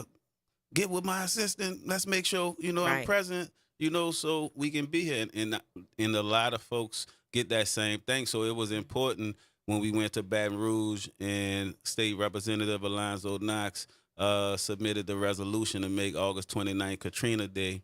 And then that passed in the House. It passed in the Senate. We was there. And that's one of the things that we needed to do to make August 29th a local and state holiday. So that's one of the demands that, we're working on. Let's make this a local and state holiday so people don't have to pick and decide. Were you surprised that there was no Katrina Day in the state of Louisiana? I wasn't surprised because I've been working on getting it done. Right, for so long. Yeah, for so many years. It made me surprised to be like, that was not a day here in the state? Yeah. Because it ain't just about New Orleans. We're talking about New Orleans. We're talking about surrounding communities, Chalmette, St. Bernard Parish. We also talk about St. Tammany Parish. This ain't just for New Orleans because from what I understand, a lot of the folks in the state may not be necessarily on our side when we ask for different things.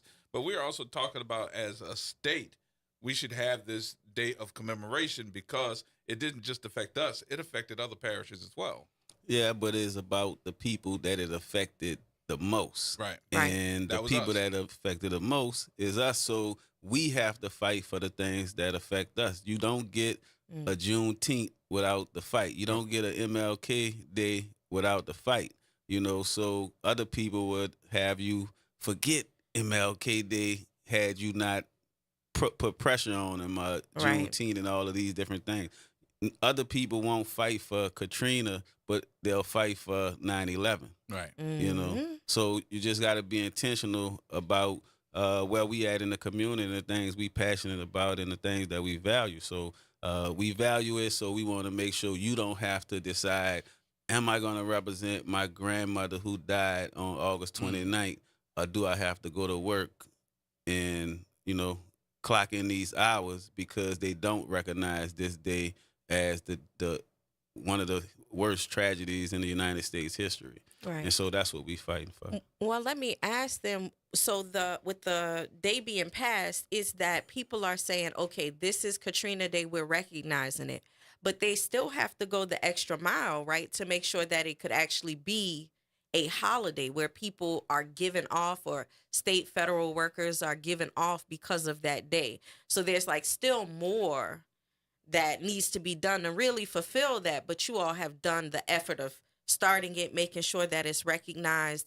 and have leverage then to be able to make sure people get off. Yeah, so you have to get this victory that we just had first. And of course, we're going to go to the city council later this month or early next month and do it on a local level. So the city council is going to make August 29th Katrina Day as well. But as far as it being a local holiday, you have to have funds earmarked to pay for those federal and state workers to get paid. And so, like, all of that money is already in millages for, Mardi Gras and all of the holidays that people get paid, leave for those particular days. So, well, yeah, you got to, first you have to find the money. Right. So until we find the money or put a mechanism that all this money is allocated for, Katrina Day, until that happens, we won't have the local or state holiday. Since the state it'll be symbolic. For everything else. It's symbolic. They find money for everything else. Well, we need the community to say this something is important to us, and we put pressure on our, state elected officials and city elected officials, and you can make it happen. Right. So do we know how much money we're looking at? Nah, we got to calculate that. We got the people who doing the research, but you need like millions of dollars, and you got to have like the millages that continue to put that money into whatever pot that is going into. What do you expect for the commemoration, for the folks that lost somebody, for those that went through it? I mean, I'm looking at folks online here right now that are saying, "Oh my Lord, we bringing back PTSD just trying to remember some of these things." What do we expect for that day?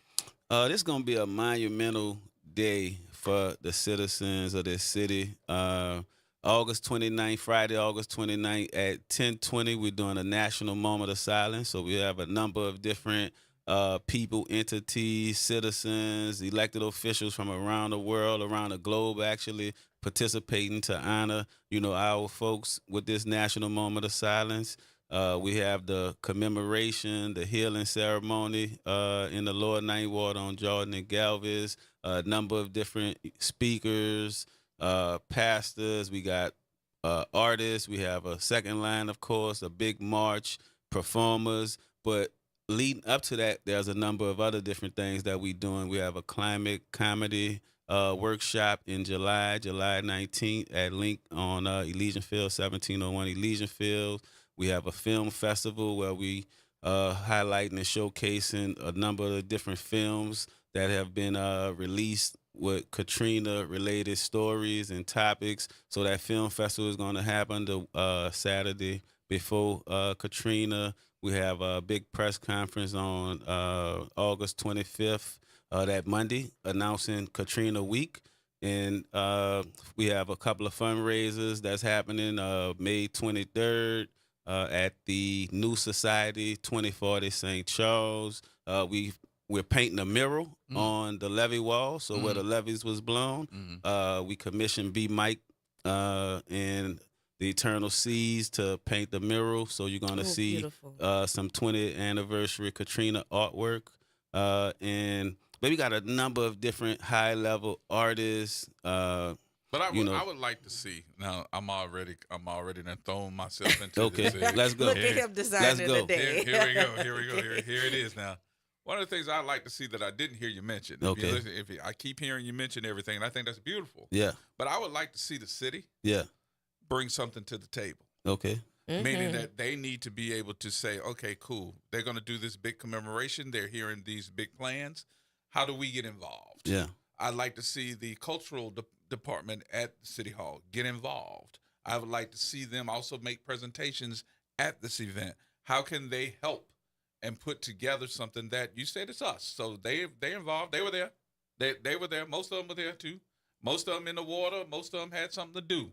So I would like to see the commemoration also include all those elected officials that are in the city of New Orleans and how they're going to get into it, how their district is going to play a part, because everybody flooded. Everybody had somebody that they had to run from. Everybody was doing their way to either up north or going to Houston. You know, all of us have something at stake here. But where is the city on this big commemorative day? Yeah, so the mayor and the city, they're actually working on a Katrina 20 project as well. You know, they have something that's happening in the convention center on the 29th and the 30th. I actually have to go to a meeting Wednesday for the mayor's Katrina 20 committee. But they should be more involved in our efforts. Yeah, right. Definitely, because so one of the things that we did for the 19 years is we separated, ourselves from the city, and it was just as the grassroots event. So if you're looking for the community event, Lower Ninth Ward to Huntersville, that's what it is. But in this year, in 2025 for the 20th anniversary, say we're gonna be collaborative. Everybody who's doing different things, we gonna come together. And I've been to a few of the mayor's committee meetings, and hopefully, so at this point they don't have nothing involved yet with us or whatever, and we supporting what they doing, but we'll see how it looks in a few months. I just leave it at that. I'd like to see more from them as well, and especially because it seems as though for all these years it's been a grassroots community event. I know sometimes you don't want to see the politicians just show up for the spotlighted moment, right? But I think also what it does is it calls attention to the fact that people haven't invested in the Lower Ninth Ward. And so we need those officials to be able to come out and see the status of that community and think about what it is that they can do to help. That's the reason why I think it's important that the demands are read, because the demands also kind of showcase the fact that that day does work for the people who come there, right? It allows people to all have one collective mind about what it is that they want to see in the community as they press forward. And it gives it even more that much legitimacy when the politicians also show up to engage in the work.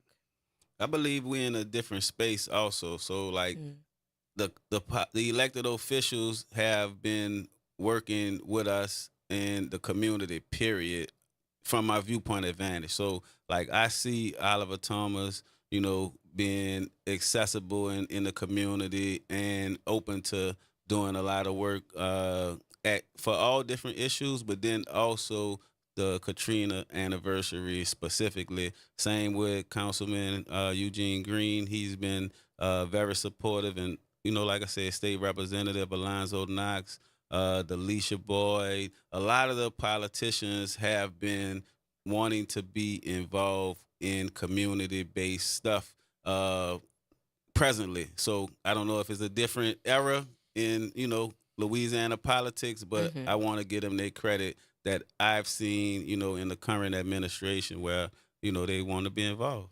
I know you said, too, that State Representative Alonzo Knox took it to the state, too, but shouldn't there be, and maybe I'm just being a little asinine, but I'm going to be that person because I think that, this city of ours called New Orleans, if New Orleans doesn't do better, we're now starting to see more people move away than they're coming to it. And we're also seeing the cost of living here becoming a little bit out of our budgets. So a lot of folks are looking around and saying, I can't live here no more because I can't get ahead.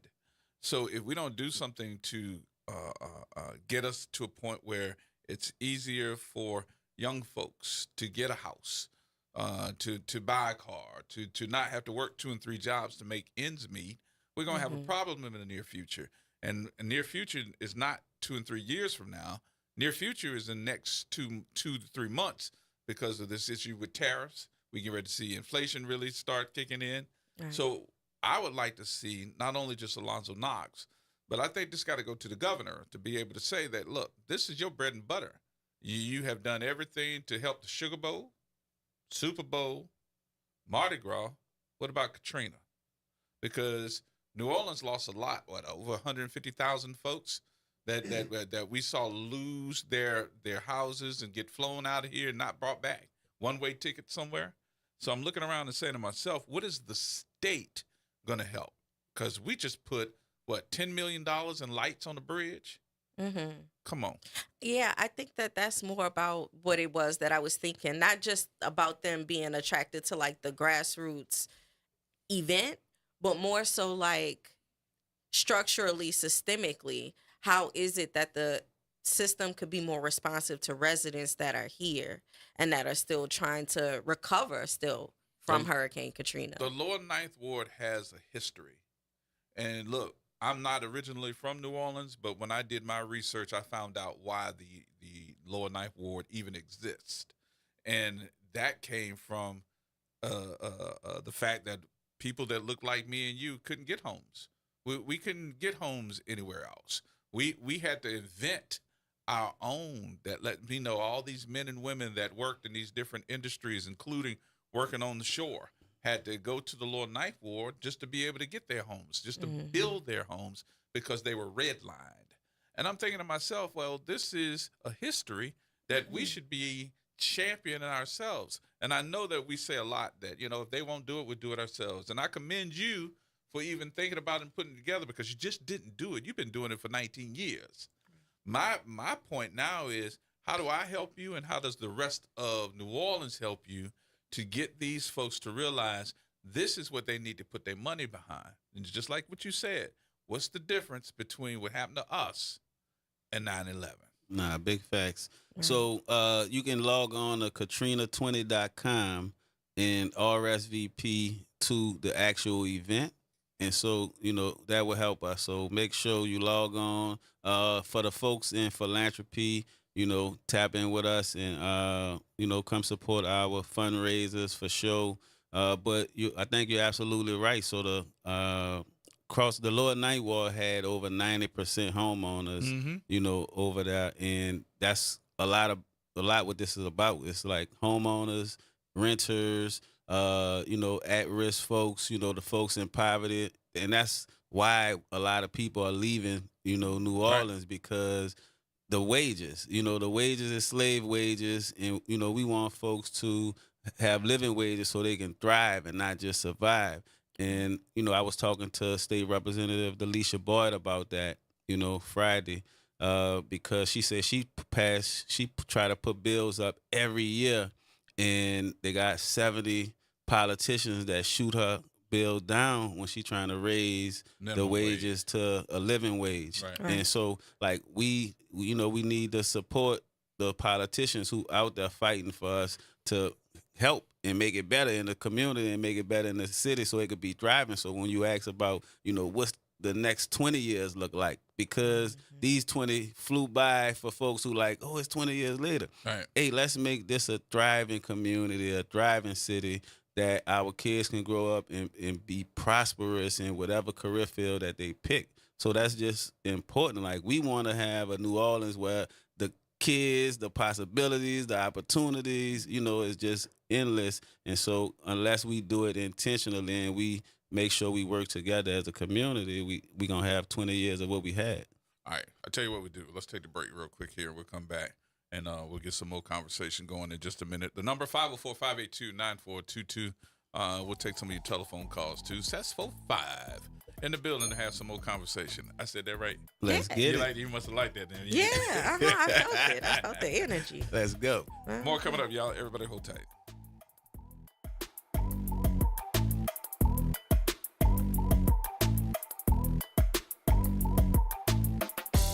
AURN News. I'm Ebony McMorris. A group of 49 white South Africans has boarded a flight from Johannesburg, marking their first arrivals under President Trump's controversial refugee program. Their destination, the United States, where they'll be met with both support and criticism. This initiative follows Trump's declaration earlier this year that white farmers in South Africa are victims of racial discrimination, a claim that has sparked significant backlash from the South African government, which argues that it is unfounded. The South South African Foreign Ministry has called the resettlement plan politically motivated, aimed at undermining the country's democracy. Elon Musk, the advisor to President Trump, has fueled the fire by asserting that there's a genocide of white people occurring in South Africa, a statement that many experts have discredited. The deteriorating relations between the two nations have been highlighted by recent expulsions of ambassadors and accusations of race baiting. For AURN News, I'm Ebony McMorris. It's Off the Top with Norman Robinson on WBOK 1230 AM. Now, y'all remember a couple of months ago, I sounded a warning about the outbreak of measles in Texas and other states. Well, guess what? Louisiana health officials are now sounding the similar alarm here in the Pelican State, specifically here in the greater New Orleans area, where health authorities have now confirmed 2 cases. I recently spoke with New Orleans City Health Director, Dr. Jennifer Avegno. She says, here's what we need to know. 1, both cases involved unvaccinated people, individuals who had an international exposure. Neither of them had to be hospitalized. Dr. Avegno says it's unclear whether there is any relationship to the over 600 cases in Texas, but that we should expect more national cases related to that outbreak in the future. 2, to protect ourselves, Dr. Avegno says, you should make sure you and your children are vaccinated. It's the only protection against the measles. Unvaccinated individuals have a more than 90% chance of being infected if exposed to the disease. A measles infection, by the way, can range from mild to severe, and get this, can wipe out immunity to other infections. 2 children have now died from the measles, and we must be vigilant and take this outbreak seriously. In spite of what Robert Kennedy Jr., our whack job National Health Secretary, has advocated in the past, no vitamins, supplements, or medications can prevent you from getting measles. With this measles outbreak, even Kennedy, a measles vaccine opponent, had to switch up when he saw what was happening. The most effective way to prevent the spread of measles is the MMR vaccine, he said in the 3rd paragraph of a lengthy X post, formerly Twitter. Folks, don't gamble with the fate of your family or our community. Get vaccinated. Even wacko RFK Jr. has seen the light and realizes lives are at risk. This is Norman Robinson, Off the Top.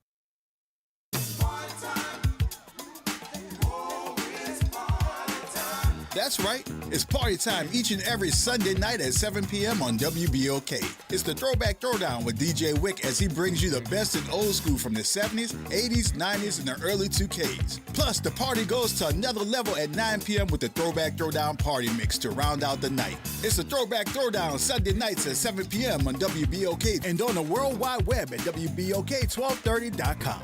Hi, this is Cary Grant. Let's elevate every Tuesday through Thursday from 6 to 7 p.m. as we discuss the community, the country, and the world, from politics to current events and sports. We look forward to your input and continuing the quality programming on your community station, WBOK. Join us every Tuesday through Thursday, 6 to 7 p.m. on Elevated Conversations, the Arnie and Cary Show.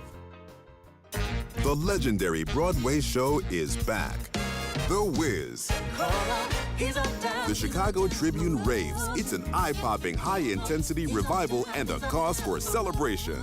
The music, the voices, the legend returns. Entertainment Weekly says, run, don't ease on down to this spectacular revival. The Wiz.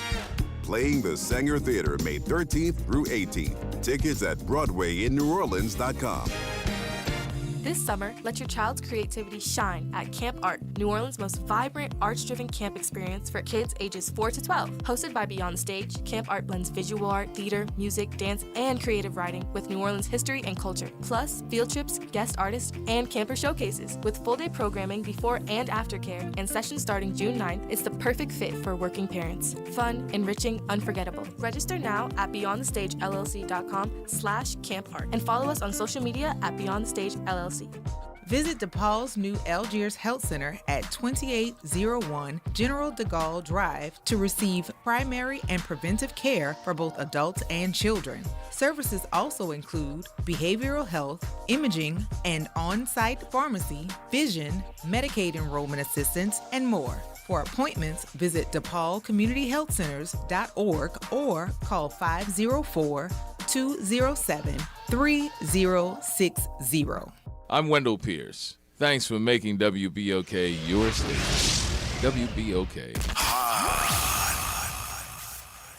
Here we go. The Reality Check on WBOK 1230 AM. All right, folks, welcome back. A few minutes now before we get into the 6 o'clock hour, our guest, Sus 45. In the building. In the building. In the building. Of course, we've got Dr. Shepard with us on Mondays. Hello, folks. And Mr. Harold, you're on line one. What you say? Hello. Yes, sir. Yes, I just about an hour ago, I came out of the Veterans Administration, which is across from UCLA, and I understand you were talking about black business.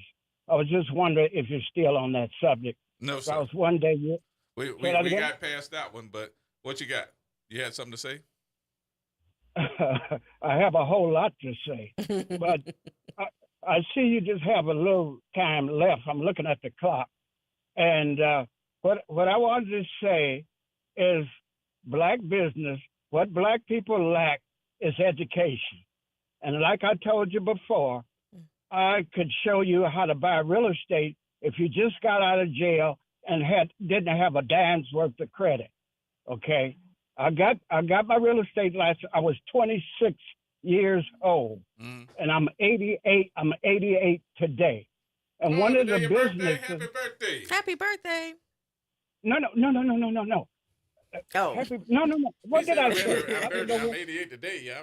He just means like today. Oh, okay. That's his age. Well, never mind. Yeah. Take that back. Well, let me tell you, I lost two relatives over the weekend, one Saturday night, one Friday night. My 101-year-old aunt died here, and then my sister, I'm the oldest of 10, my sister in Tennessee died. Oh, so condolences. Sorry for your loss. Say that again? Condolences to you. Thank you. I was talking to somebody that Dr. Shepard, I think, knows, and we were talking about her son this morning. And I didn't know her son was into photography. And she was telling me what an individual he is. So I said, how old is he? She said he's very young, maybe about 10 or 12 years old. Yes, sir. Yeah, so we had a good conversation. I guess I'll tell you who, Alicia, that we talk all the time. We had to catch up on things. Okay. But let me, hello? Yes, sir. Go ahead. Yeah. So anyway, I was sitting here on the parking lot, trying to compare the storm that took place in New Orleans. I was there in 2007 and did a project, and the fires that burnt here. So I was kind of thinking that the fires that burnt here were worse than what happened in New Orleans. So I'm not sure, but my son said he will have to think about it if you could see what happened here. But anyway, the time really goes fast. And if somebody's looking for business, real estate, I'm advocate of real estate. And I know people, every year property taxes come due. There are this is one aspect of it. There are some people that don't, they're delinquent in their property taxes. California, it takes 5 years for them to take your property. Texas is right away. We pay taxes in both states. So what I want to say to you, if somebody, what you need is knowledge. A lack of knowledge is what happens when you want to go into business. So I was listening to you and Dr. Shepard last week talking about taxes and internal revenue. I think I know something about that. And if it's a lack of education in these fields, that can help you. I can show you how to write off the air that you breathe. So anyway, I'll say again, you can buy real estate without credit, not a dime's worth of credit, and without and you could have just got out of jail. But anyway, that's just what I wanted to say, is that, you know, it's nothing at all complicated. So congratulations to your son, Dr. Shepard, and every mother that listens on this program. I want to wish you a happy belated birthday. I think the most phenomenal creature in the world is a mother. There's nothing more valuable. So anyway, I'll just go with that, and I'll holler at you later. All right, sir. Thank you much. Thank you, Mr. Harold. I appreciate that. I appreciate that they was talking about Jordan and his desire and passion for photography. But I was going to say, to something he said, he was talking about comparing the disasters of the wildfires in Katrina. And I know that before the wildfires in California, our disaster was considered to be one of the costliest disasters until the wildfire. And when they read the resolution in for Katrina Day, they then said that when they started to kind of separate the impact of Katrina, they started then saying hurricane disasters, meaning that we haven't had other hurricanes that surpassed the devastation, the damage, and the amount of life lost over Katrina. But when we take into account the LA wildfires, then that's a different type of disaster, but it's still considered to, that one is considered to be the costliest. I still think that Katrina was the worst disaster because those folks in LA got out. You know what I'm saying? And two, I think that those folks that live in that area of LA have money to get out. We're talking about, some, because there's some working I'm not saying class this for everybody. I'm just saying I think that in general that's that way. But for New Orleans, I think the folks that didn't leave here didn't leave because they didn't want to leave. They left. They didn't leave because they ain't had the money to go. Yeah. We talk about poverty, and that conversation about poverty, I don't know if that's really been had.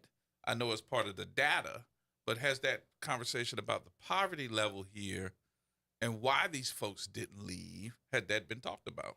Yeah, we always talk about the poverty when we talking about Hurricane Katrina, but also with the fires, I think it's about the demographic of the people that it affects also, because you have the folks in policy, the folks in the insurance companies that want to deny folks, you know, what their just due. They've been paying on their houses for fire insurance, but if it's a bunch of other folks, they fight for it and they'll make sure you pay, you know, those premiums and pay what you owe.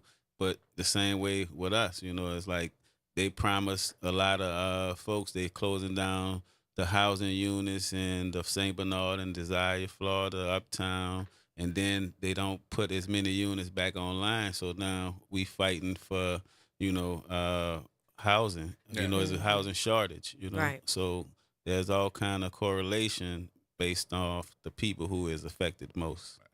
All right, we not yet.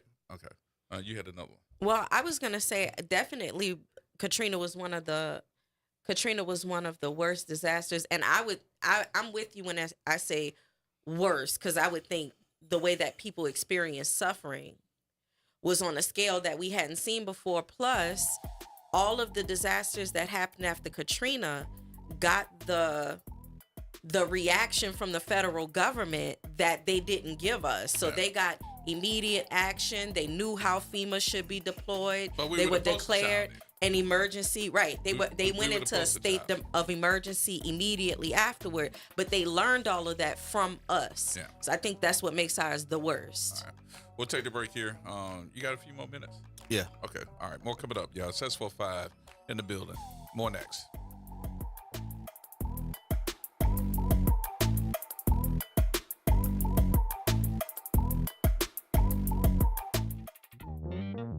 Have you heard the secret of what New Orleans is talking about? I promise everything will be okay if you're listening here on the airwaves. It's that WBOK 12:30 a.m. From the campus of Xavier University, WBOK Go and Equity Media Station. I'm Amber Payton with BIN News Now. President Trump is signing an executive order to lower prescription drug prices, aiming to match costs paid by other developed nations. Basically, what we're doing is equalizing. There's a new word that I came up with, which I think is probably the best word. We're going to equalize, where we're all going to pay the same. We're going to pay what Europe's going to pay. He says the U.S. will no longer subsidize other countries' health care and called the move one of the most consequential in U.S. history. The feud between Marjorie Taylor Greene and Black Rep Jasmine Crockett boiled over during a subcommittee hearing after Crockett accused Greene of insider trading. The clash led to a suspension, with Rep Nancy Mace calling to strike Crockett's remarks. And a little rain could not keep Grammy winner Usher from speaking to graduates at Emory University's commencement. The singer was the keynote speaker for the 180th ceremony held over the weekend. Usher also received an honorary doctorate of humane letters at the event. Get BIN News Now on demand 24/7 on the iHeartRadio app.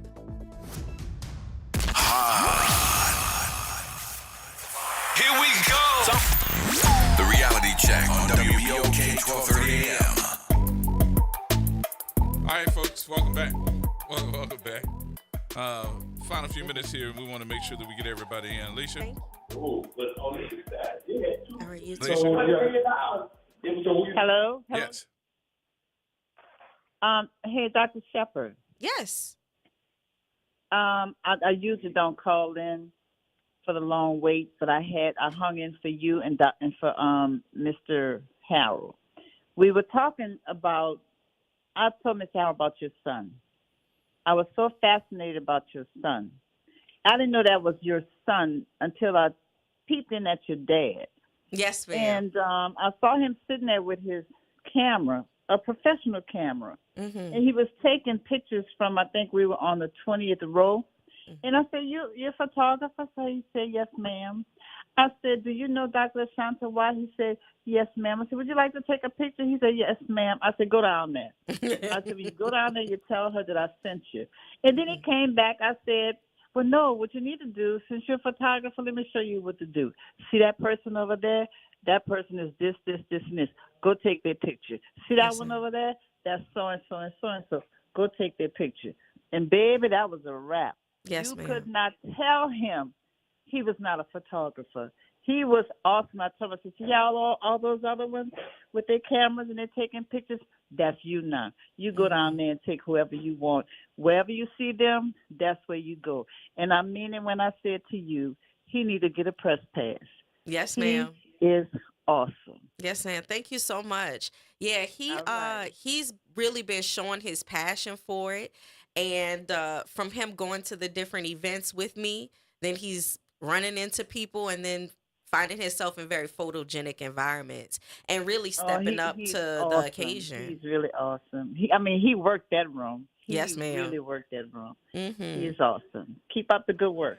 Oh, thank you so much. Yeah, shout outs to Jordan.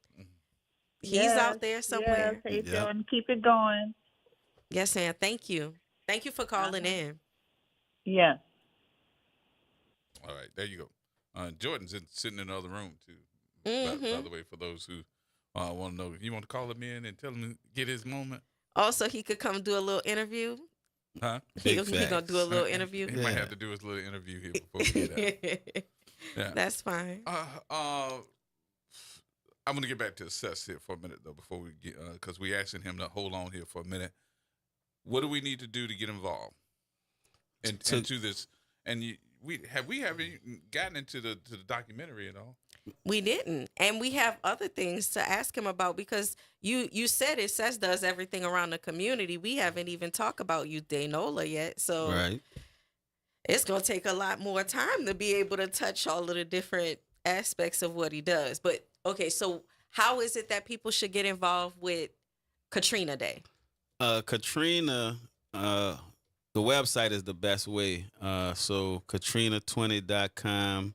You can go on there and see all the information about, August 29th, 2025. We have a social media also, Katrina 20th anniversary. So if you want to go on Instagram, you can follow us. And then it's more interactive. So if you're really trying to send a message or comment, Katrina 20th 20th anniversary, Katrina 20th anniversary on social media, Katrina20.com.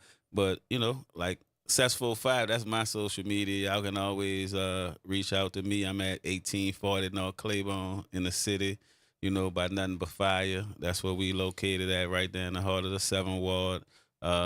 You can give me a call, 504-342-6977. You know what I'm saying? Again, 504-342-6977. So we real easy, real approachable. We definitely welcome everybody who want to participate in the Katrina anniversary on all different levels. So the community, we taking stories. You can share your stories. We, recording different stories for the documentary. We shooting 5 different documentaries. One of them is almost finished. We'll be wrapped up this month with the first one, but we got a number of different topics that we are filming on, and we getting some great interviews. We've gotten some great interviewees so far, and we got a lot of different things that's happening. And like Dr. Shepard said, Youth Day NOLA is something that we do every 4th Saturday of the month. Next Saturday is Youth Day NOLA for the 5th month. May 24th at Huntersville from 12 to 5. So y'all can come out. Everything is free. Bring the kids, bring the family. It's going to be super major off the heels of our last one that was super packed. So we just taking care of the community that's showing love. The community that's showing love back. I think that's what it's really about. So, And wouldn't this, and I don't know if I should say this, but I'm trying to think about going back these 20 years. But wasn't this also the time where everybody had just started texting? And y'all remember when after Katrina, you couldn't get a phone call to go through nothing, and everybody was texting everybody. Yeah. Wasn't that what when we that really... and Nextel Chirp? Yep. I had the Chirp. My Chirp still worked. Now that technology, they phased it out because now it relies on Wi-Fi. So whenever the towers go down, then you're just without. But the way that the technology was before, you had the Nextel Chirps, it really should be that technology should be an emergency broadcasting way of being able to communicate, but it's gone now. I think that's when everybody here, because I had folks that were calling me, and they were like, "Man, we're trying to get you, but we couldn't get a call coming through and da da da." So we started text now. So get the text and da da da, and the majority of the texts that were coming through were people that knew where you were. And if you were here, they were trying to figure out, man, can you go to my address? Here's my address. See if my house is okay. One of the worst things that I could say bothered me was to have to call that person back or text that person back and let them know that their house was destroyed. Your refrigerator is sitting on top of the counter place in your house. You got mold 4 and 5 feet high. Those were the things that we were having to send folks. And then I remember in the radio station, they were calling the radio stations and asking, can you go to my house? So we had, I had started working with Warren Riley and started going to people's houses and just making a list, taking pictures and making a list. Hey, look, your house maybe survived, but you still got this mold and your door kicked in because they had to check to see if you was there. Right. But I just thought that's when everybody had started texting. That's when a lot of the elders learn how to text too. So a That's lot of them ain't know how to text. Because I was I was kind of texting you full blown elder now. But yeah, so a lot of the grandparents. Thank y'all for coming today.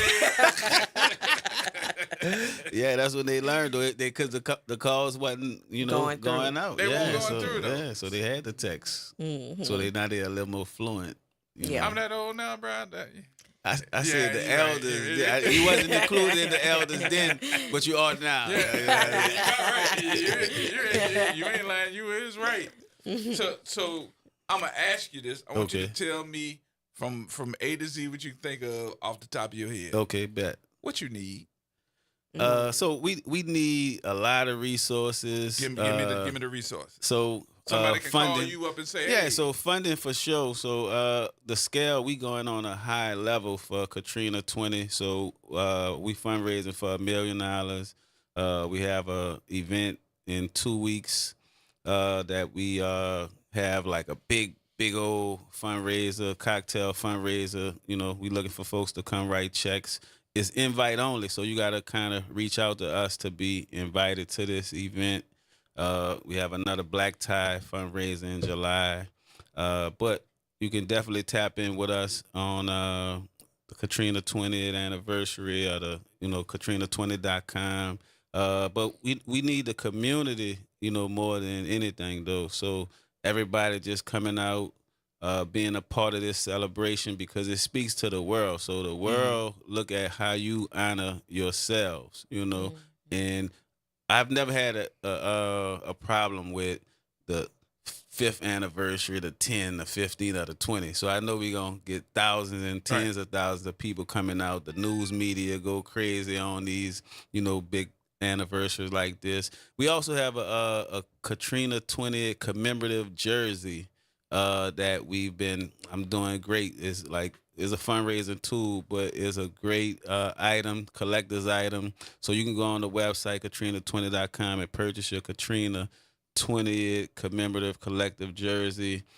They are really nice. Yeah, super really nice. Only $70, so y'all can, log on, get one of them.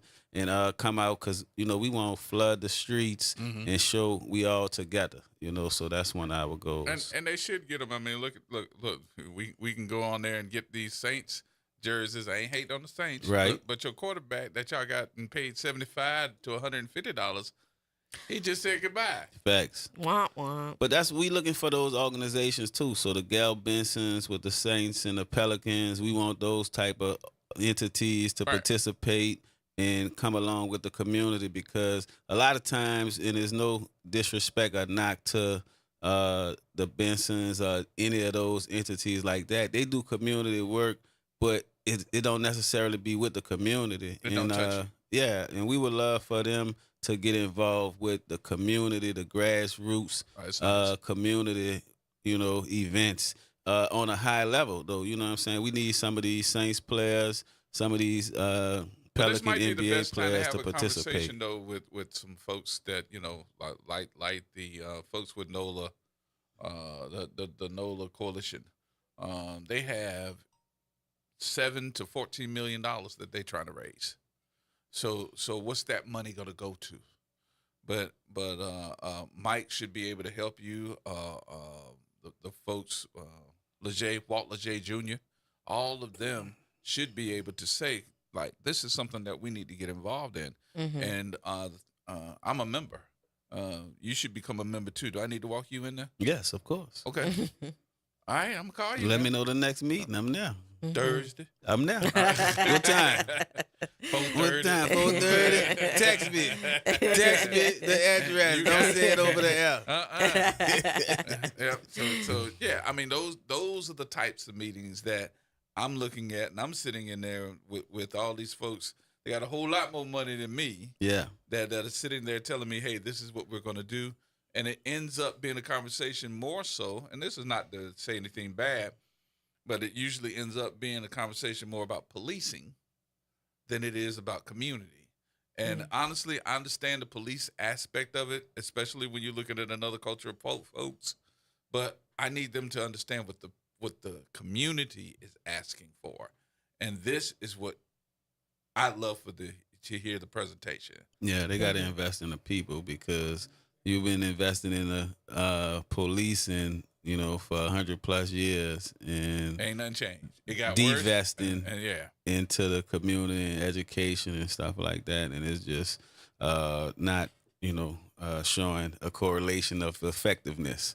And so you got to, invest in the community and the people and education, and you'll see a positive results because that's what we've been doing in the community for the past 3 years. We've been investing in the community, crime going down, you see the difference along with the policing. So we're not saying that's not something you shouldn't invest in, but we saying also, invest in the community.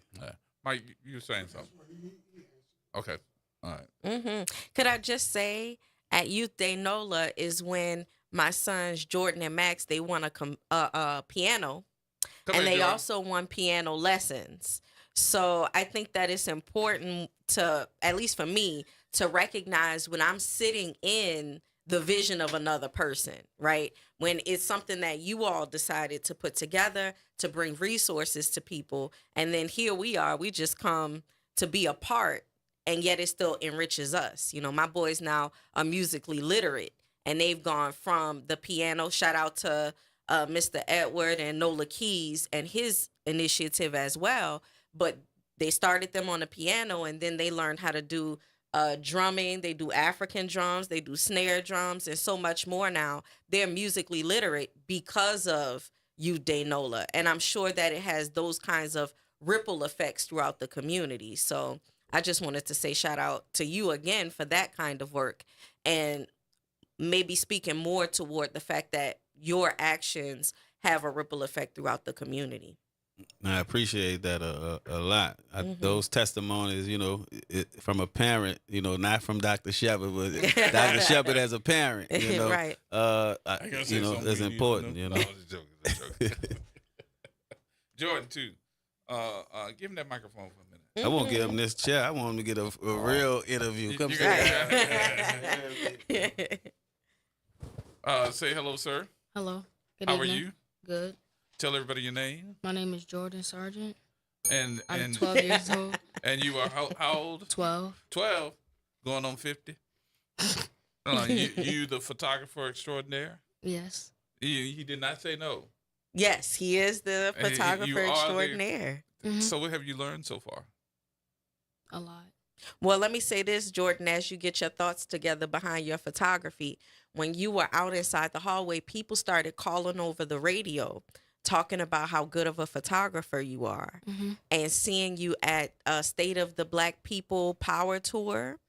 Okay, and I could go on because, he's been hired to do photography at the Super Bowl events leading up to the Super Bowl. So his passion, people have seen it and then started asking him to do more things. So could you tell us a little bit more about you and photography, George? Well, I got started photography about 2 years ago. I was at my African summer camp. What? Say the name of it. Ashe Cultural Center. You were at the summer camp for Ashe. I was there, and they had photography classes, and since then I fell in love. It's like, cause it's like easy, like it's hard at the beginning, but like when you get into it, it starts easier, and you just have to put out your branding, and you can make money. Making that money, huh? Yeah. That's all right, but when you love something, you really want to do it anyway. Yes, indeed. So I guess more so with you, keep it up. You found something that, I think that you can expound upon, but not only expound upon it, but you can go to class. You can take more classes. You can go to school for it. And guess what?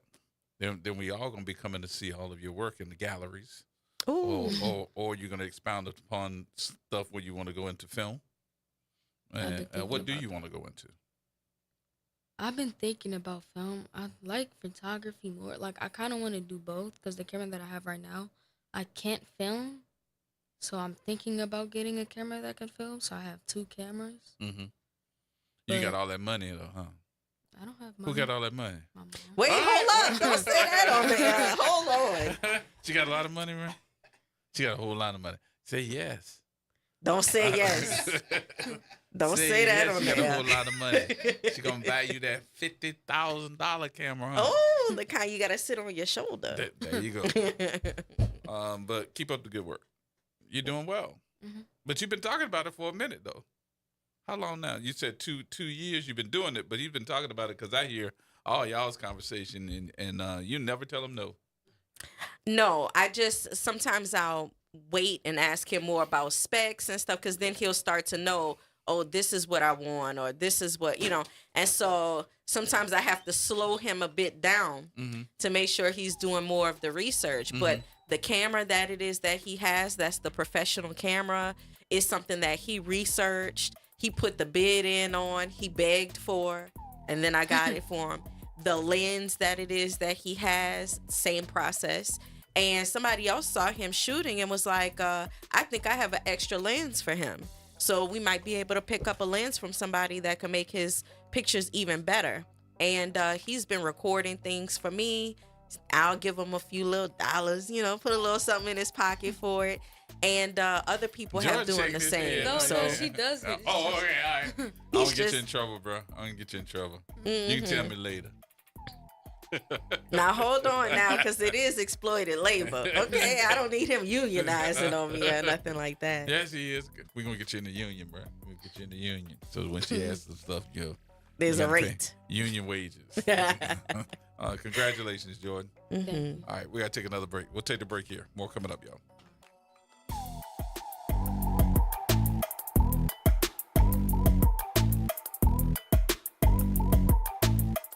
Missed a show? Want to hear that guest everyone's talking about? WBOK is now streaming on all your favorite podcast apps. Just search WBOK Media, hit download, share with a friend, and don't forget to rate your favorite shows 5 stars. Because when our voices are heard, our impact grows.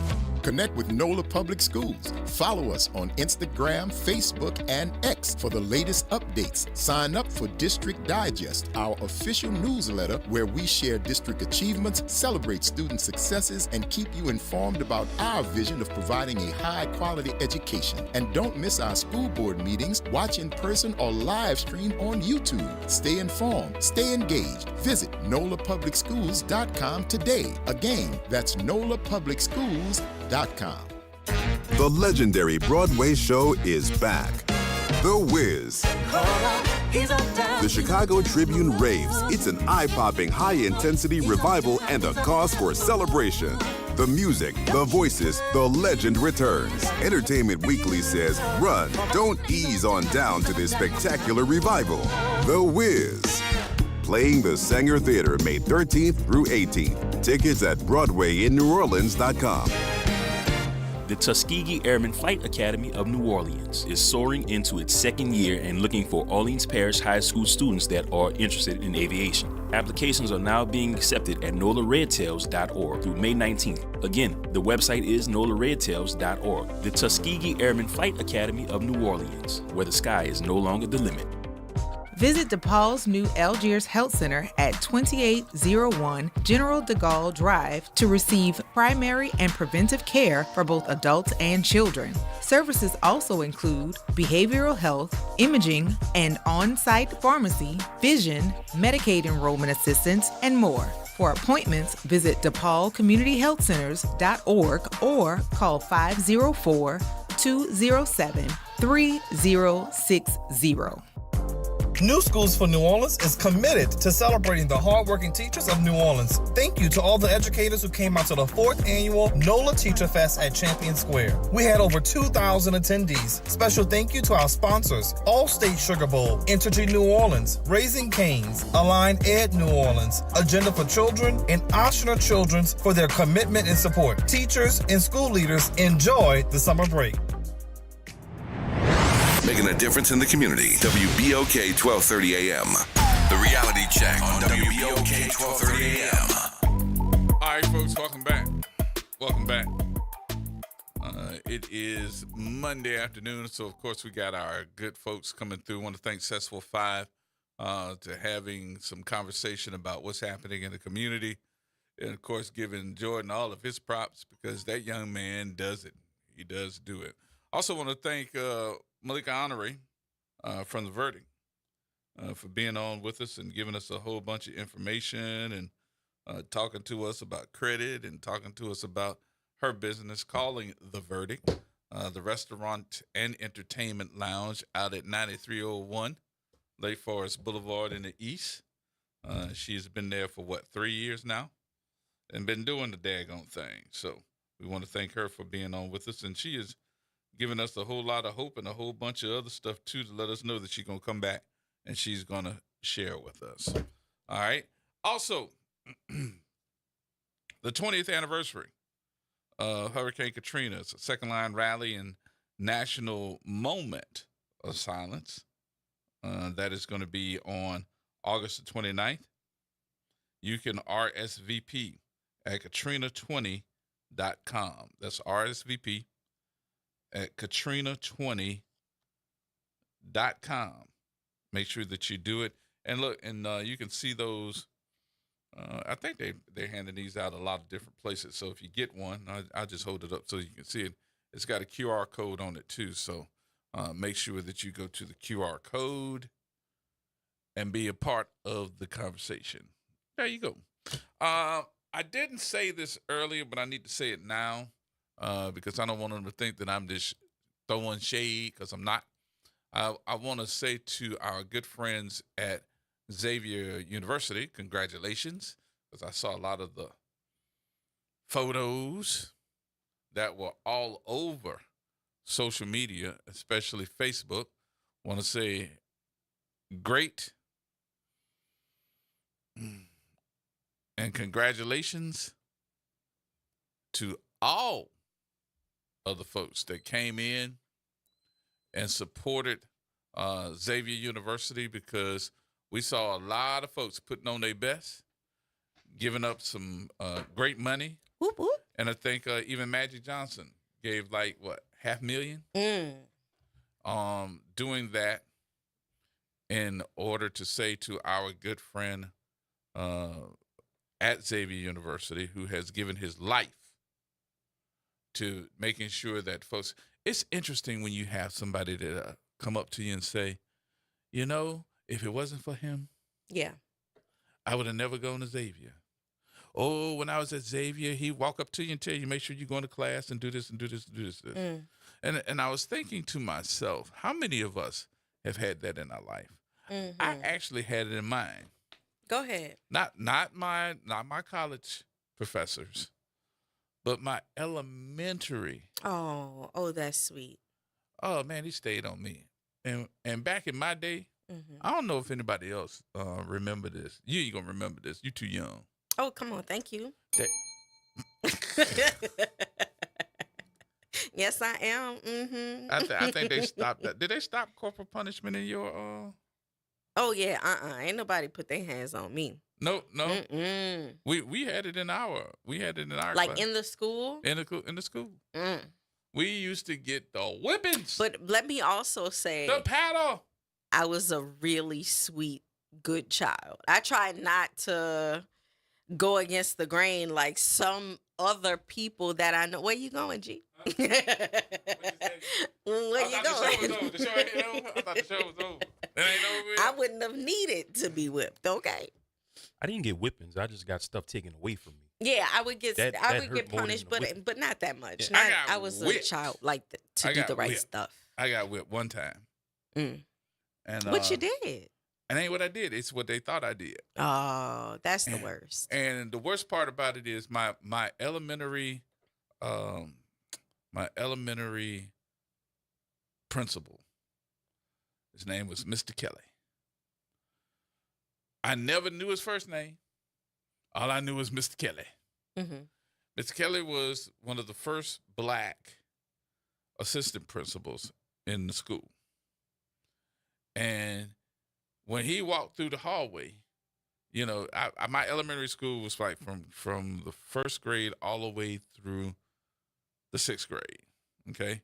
So all the kids respected Mr. Kelly because they know Mr. Kelly would snatch you out to school, take you in they call it the audiovisual room, and he would have a teacher with him or a secretary or somebody from the office with him, and he would paddle you. But he would get all the boys. He'd always get all the boys, the mean boys. And then one day we was in the bathroom. All the boys was in the bathroom. It was during recess time or whatever. And they got to fighting in there. Well, I'm watching. He got them boys. And then he said, all y'all that stood in here watched and didn't tell nothing, Y'all get it too. Oh, Line up. an accomplice. So what is that an accomplice? No. There ain't no accomplice. I ain't do nothing. No, I didn't help but you nobody. just watched. You just saw and you didn't report. It was an accessory. Accessory. I knew it was around there. I was like, wait a minute, hold up. I ain't do nothing. The worst part about this is, you couldn't complain or you get more. Mm-hmm. All right. So we all lined up going down the hallway to the audio-visual room. That ain't the part that scared me, but I'm going to tell you about it in just a minute. I think I was in the 4th or 5th grade. You know that it had some type of effect on you if you almost 60 years old and you can remember. And you still remember we was in the audio-visual room. It was the audio-visual room. It's why you in broadcasting now, okay? Yeah, that's the main reason. So thank you, Mr. Kelly. Right. So whipped you into success. Oh, yeah, because I screamed like I was like, good morning. So let me tell you, they had some big guys that were fighting. They were in the 6th grade. I was in the 4th. Mm. But it didn't matter what grade you was in. You still watching and didn't say nothing. Mm-hmm. So they had them big boys in 6th grade. You know they ain't that big, but they bigger than me. They was in there and they was fighting and da-da-da-da. And I never forget when he got in that office, all of us standing in the audio-visual room, we having that conversation. I ain't see nothing. I ain't see nothing either. Why he bring us in here? Because you was watching? And I'm going to tell him you was watching. Yeah, they was giving up everybody, baby. It was no... Dang, that was snitches. Snitches got witches for switches for real. So they all talking, da-da-da-da, and then he walked in. When he walked in with that paddle, baby, it got quiet. Everybody. And he started talking. Let me tell y'all boys something. You ain't going to have all this fighting going on here. Y'all need to be able to get on. As a matter of fact, before I whip you, I need y'all to shake hands. Dang. How you going to make somebody you just had a fight with shake hands? Shake hands before you whip us, then you still going to whip us? And how you going to tell me not to do violence and you about to beat me? Like, what's... That made no sense. Didn't make no sense. So now... you got to bend across the AV cart. It's a cart that they push the whatchamacallits on, the TVs and the video. You got to bend across the cart. So they bent across the cart. I thought it was going to be like, pow, pow. And then you go on about your, no, sir. No, ma'am. No, ma'am. That man took that paddle back. And when he took it back, it made that noise because it had them holes in it. So them holes were whistling. I said, that sounded like a lightsaber. You got beat with a lightsaber. Pow! I saw them bigger boys that were older than me crying like little girls.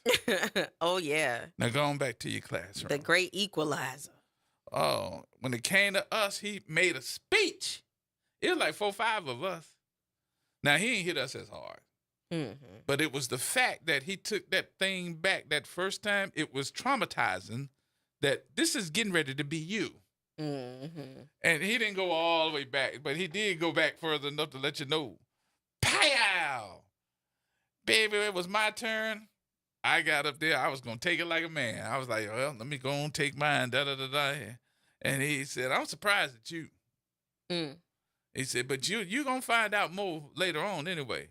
When he said that, it brought another fear because my grandmother worked in the cafeteria. Damn. Oh. And see, in my lifetime, if you got in trouble in school, you know you in trouble when you get home. Mm-hmm. So what you got in school ain't necessarily as anywhere near what you're going to get when you get home. My grandmother was old school. But anyway, and she raised me. Mm-hmm. So I'm going back. I'm like, okay, let me go head on and take my little whipping and da-da-da-da. And he raised back on me. Pow! I don't know if anybody ever been hit by a paddle before that's probably an inch thick. If you went to St. Aug before they stopped the paddling over there, you probably do realize. Mm-hmm. When they hit me with that paddle, when he hit me with that paddle, I felt like all my stomach Ooh. came up through, like I lost I lost wind. Oh my! All my lungs hit. Sorry, we out of here. That's how it felt. And I was standing there looking at this man like, did he just hit me that hard? Mm-hmm. And he was like, teach a lesson. Don't ever come back in here again. Mm-hmm. And he talked to you real fast. Let me tell you something. Don't ever come in here again. You ain't never been in here before, and I don't expect to see you again, or it's going to be worse next time. That lesson right there taught me something. I ain't never going to get in trouble with this man ever being in my sight with that type of, I don't want to call it violence, but it was just the fact that. Call it violence. You scared he listening? No, but it was just the fact that it made me say, you fear something. Mm-hmm. And that's what I think that a lot of us, our kids today, don't have no fear of nothing. It's because of the discipline. The discipline instills fear. Now, I know some folks are going to say, well, you shouldn't have to sit up here and talk about I don't want nobody spanking and hitting my kids. I understand that, but we need to start thinking about, a child is going to make mistakes. They're going to make mistakes. Mine made mistakes. But do you mean for the teachers? Because that's what they're trying to bring back. Are you one of those pro-corporal punishment from teachers? No, my trust level has changed. Right. I don't think that all teachers, and this is nobody in particular, I don't think that they all in for or being for that child. Right. Yeah, and I we think know there that has to be an understanding, and then you have different cultural understandings too. And we don't know what's happening at somebody's home for a child to cut up. Right. So we've gotten a little bit more sophisticated with our conversation pieces, our analogies of folks. We don't know what's happening at home to make that child cut up. We don't know what their social lives are, but we also don't know what their mental capacities are. I agree. But also we know that schools enact disciplinary measures along racial lines. So if we bring back corporal punishment in classrooms, then it would be more black boys receiving whippings than the rate at which they should get them. They not understandably. Right. They don't understand the different cultures of how a black boy acts. Right. And what's his level of energy. They don't understand that energy. And also there needs to be more black men as teachers in the school before you bring something like that back, because if not, then you have these for the majority of the teachers, white middle-aged women, and especially places like here that are not of the culture. So there's like all of these barriers that they would need in order to be able to distribute something like that equitably. But I know that there's discussion about bringing back corporal punishment in classrooms. So speaking of that, there is a article today in bizneworleans.com. Mm-hmm. And it's actually talking about several different things. Of course, they got the information about Xavier raising the $2 million, and that was great for Dr. Francis. I can talk about that a little bit, but I think we're going to run out of time before we really give it a good conversation. But in Biz New Orleans, it's also talking about the money that maybe somebody did not really look at, or the control of monies that came to New Orleans for these schools. Oh, baby. Say that again. I knew. I already knew. Say it one more time. Your facial expressions done changed. Because we need to get down to the bottom of this. We're getting ready to go 20 years into charter schools. Still being probably the only major city in America that went 100% charter. Right. It's an experimental system unlike any other place in the nation. And it's clearly not working well for us. And then it talks about the conversation pieces that I think were most important, and that is what has been the successes compared to the results. Mm-hmm. It didn't say the failures, but it said the results. What are those successes? As an educator, that's what made me ask you the question. How you feel about it? But your facial expressions already changed. So You don't- want for me to no, tell you no, to? no, I do not.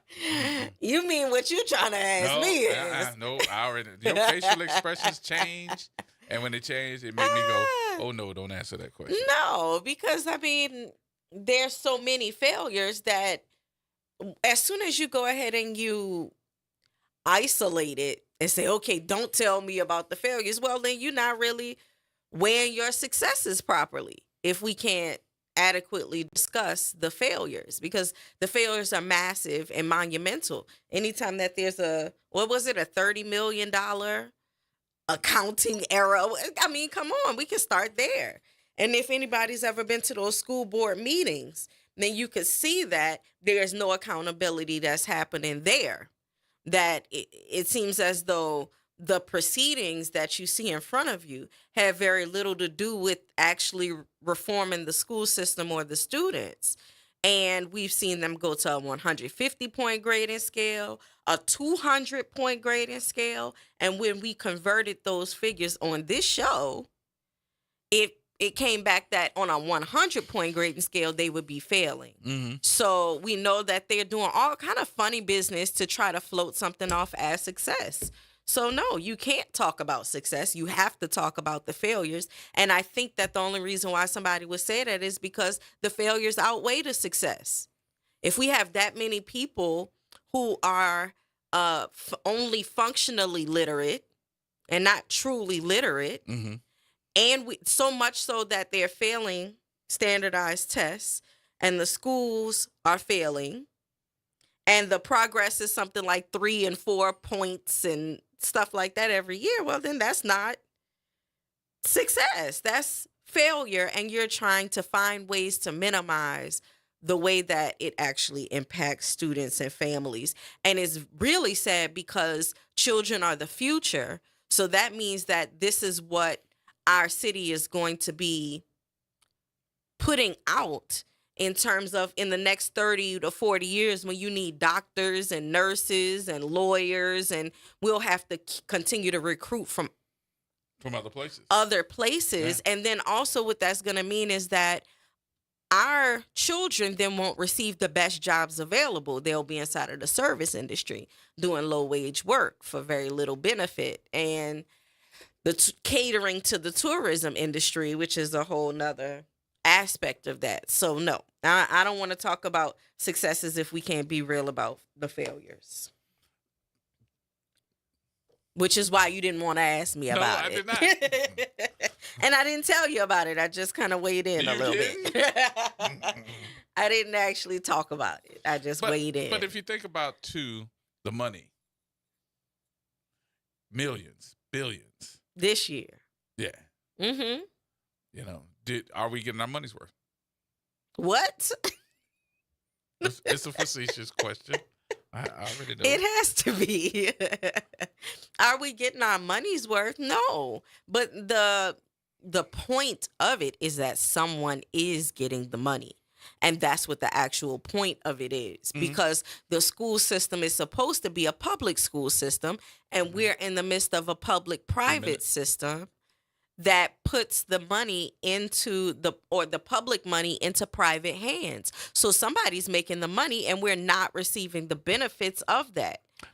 So if you're going to do crime, at least let me get the benefits of the crime. But you're doing the crime and our children are not receiving the enrichment that they deserve. Scott Plouffe from Big Easy Magazine wrote an article.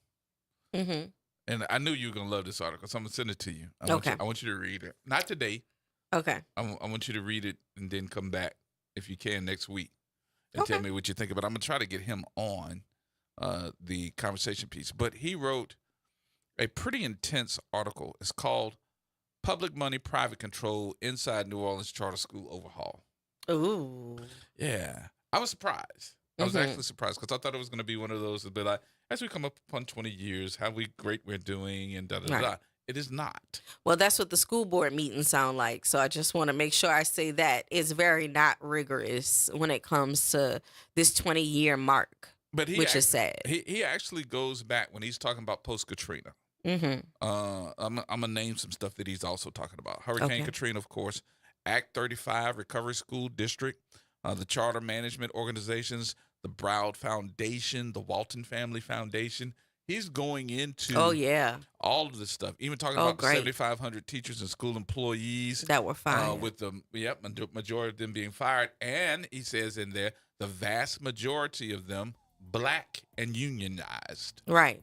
I was like, oh boy. Right, because that has class ramifications when they get fired. They were supporting the black middle class in the city. But he's also bringing in Teach for America, class action lawsuits. The best thing that happened to the education system in New Orleans, in his view, and also looking at fully the all charter district until 2019. Oh, it goes into a whole lot more than I'm not even mentioning. I want you to read this article, and then let's have that conversation. I'm going to see, can we get him?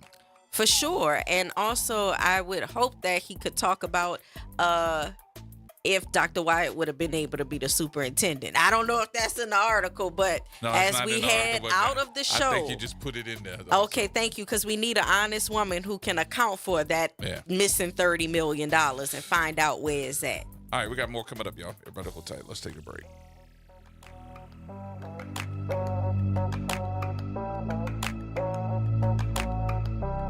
AURN News. I'm Ebony McMorris. A group of 49 white South Africans has boarded a flight from Johannesburg, marking their first arrivals under President Trump's controversial refugee program. Their destination, the United States, where they'll be met with both support and criticism. This initiative follows Trump's declaration earlier this year that white farmers in South Africa are victims of racial discrimination, a claim that has sparked significant backlash from the South African government, which argues that it is unfounded. The South African Foreign Ministry has called the resettlement plan politically motivated, aimed at undermining the country's democracy. Elon Musk, the advisor to President Trump, has fueled the fire by asserting that there's a genocide of white people occurring in South Africa, a statement that many experts have discredited. The deteriorating relations between the two nations have been highlighted by recent expulsions of ambassadors and accusations of race baiting. For AURN News, I'm Ebony McMorris. On Auto Trends with JeffCars.com, here's a snippet of some of what we cover. GPS pioneer Gladys West. We worked long hours computing trajectory orbits and satellite orbits, trying to get the data and everything correct enough. Auto analyst Mark Bland. 14 new vehicle deals that happen in this country out of every 100 that women don't have a fingerprint on. To tune in, check out Auto Trends with JeffCars.com, Saturdays at 4 p.m. on WBOK, what New Orleans is talking about. Hi, this is Arnie Filko. Let's Elevate every Tuesday through Thursday from 6 to 7 o'clock p.m. as we discuss the community, the country, and the world, from politics to current events to sports. We look forward to your input and continuing the quality programming on your community station, WBOK. Join Carrie and I every Tuesday through Thursday, 6 to 7 o'clock p.m. on Elevated Conversations, the Arnie and Carrie Show. See you soon. Do you know what United Way can do for you and your community? Find out by listening to United Way and You every Thursday at noon on WBOK 1230. United Way continues to fight for the most vulnerable members of the community. Find out how this Thursday and every Thursday at noon. Hello, I'm Gary Clark. Please tune in to Dr. Clark 101, The Living Classroom, which is broadcasted weekly every Wednesday at 12:30 p.m. on WBOK 1230 a.m. on your dial. And as always, it's been a pleasure. When you talk, we listen. WBOK. The Reality Check on WBOK 1230 a.m. All right, folks, welcome back.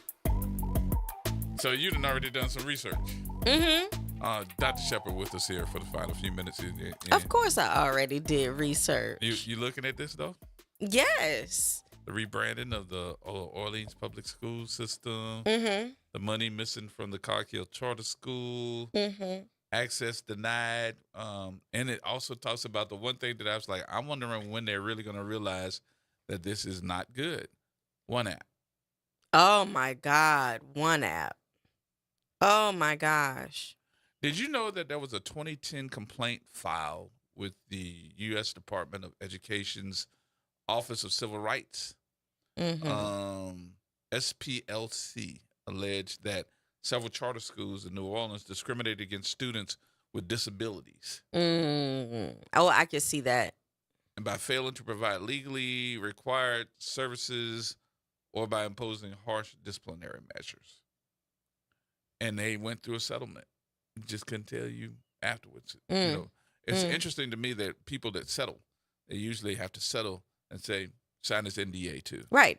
I was going to say that's an NDA behind that. So you won't find out everything. But you said it said something about grade fixing. Yep. I want you to read the story first. Don't threaten me with a good time, okay? I'll do it. I'll take you in the AV room, girl. Right now. Okay. Yeah. I'll check out the story and report back. I am trying. As you can see, I just sent Scott Plouffe asking him to do the radio show. Oh, that's what you was doing over there. While I was showing you memes and laughing about things. You was taking care of business. I just wanted him to, I want him to know that we are asking for him to come on the radio show. Yeah, so he could tell us more about what he uncovered. Yep.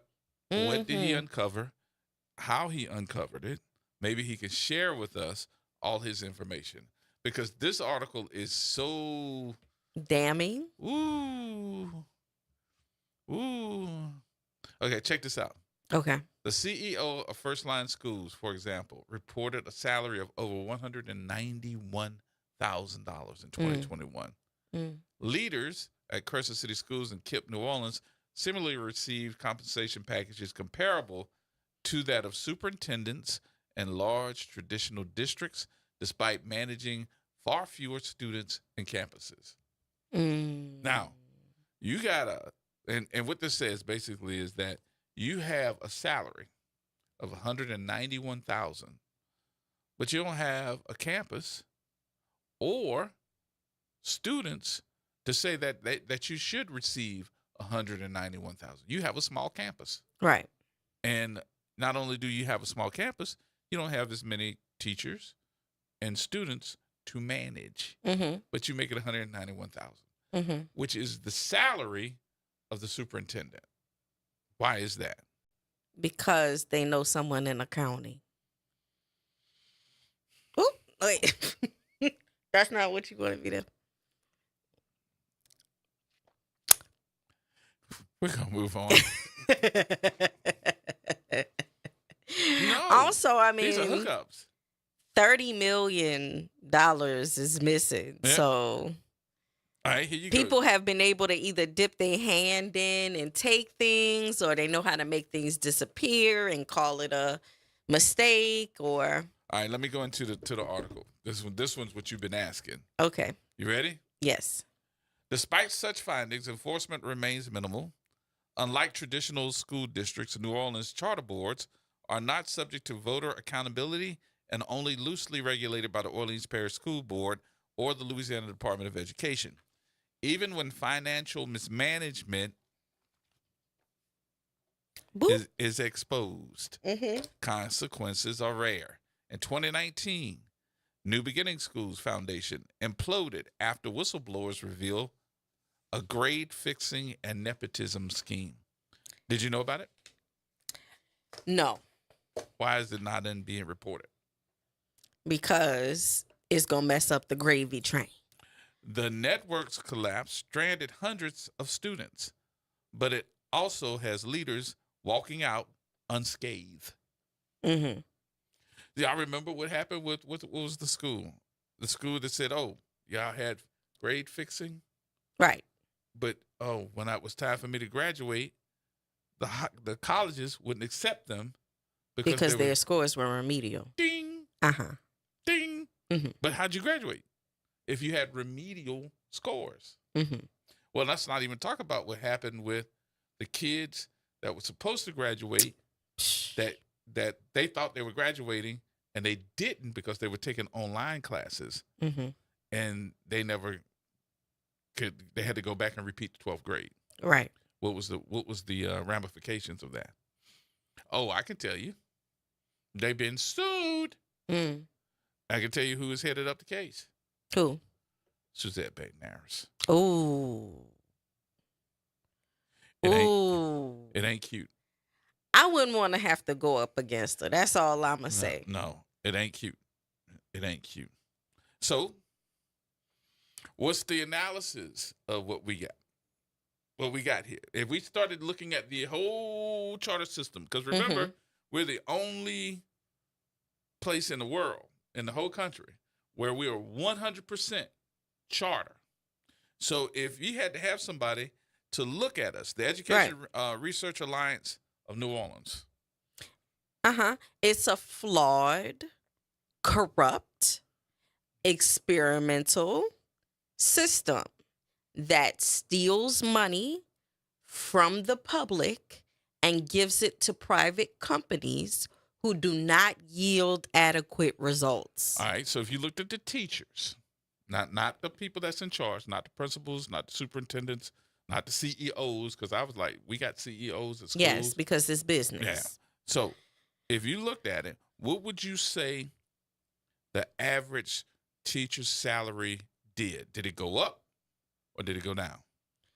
Did the salary go up for or the down? average teacher? Not for those folks that are in charge, but for the average teacher. Right. Did it go up or did it go down? I would think that it went down, but let me say this. I also think that per the cost of living increasing, it would have gone down, because even if it stayed the same, it would then get them less. You are correct. Yes. Average wage for a New Orleans public school teacher, charter school, let me guess, went down. Give me a percentage. 15%. No, not that high. Okay. Not that high. 5%. 7.5. Okay. Now, I was going to say, when I first came back to the city, before I had my professorship, I was about to try to become a teacher. And when they told me how much the teachers made, it was not a livable wage. Nope. It made me not want to go into education. Yeah. Well, we got to hold it there. We're going to talk about it more. Okay, because I got to read the story. So get ready for Monday.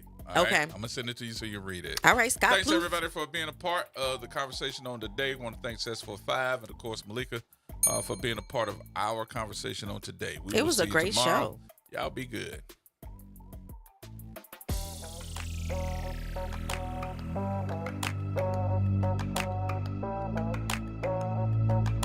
This is Arrington Gavin, and the Arrington Gavin Show is coming up next on WBOK.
Sister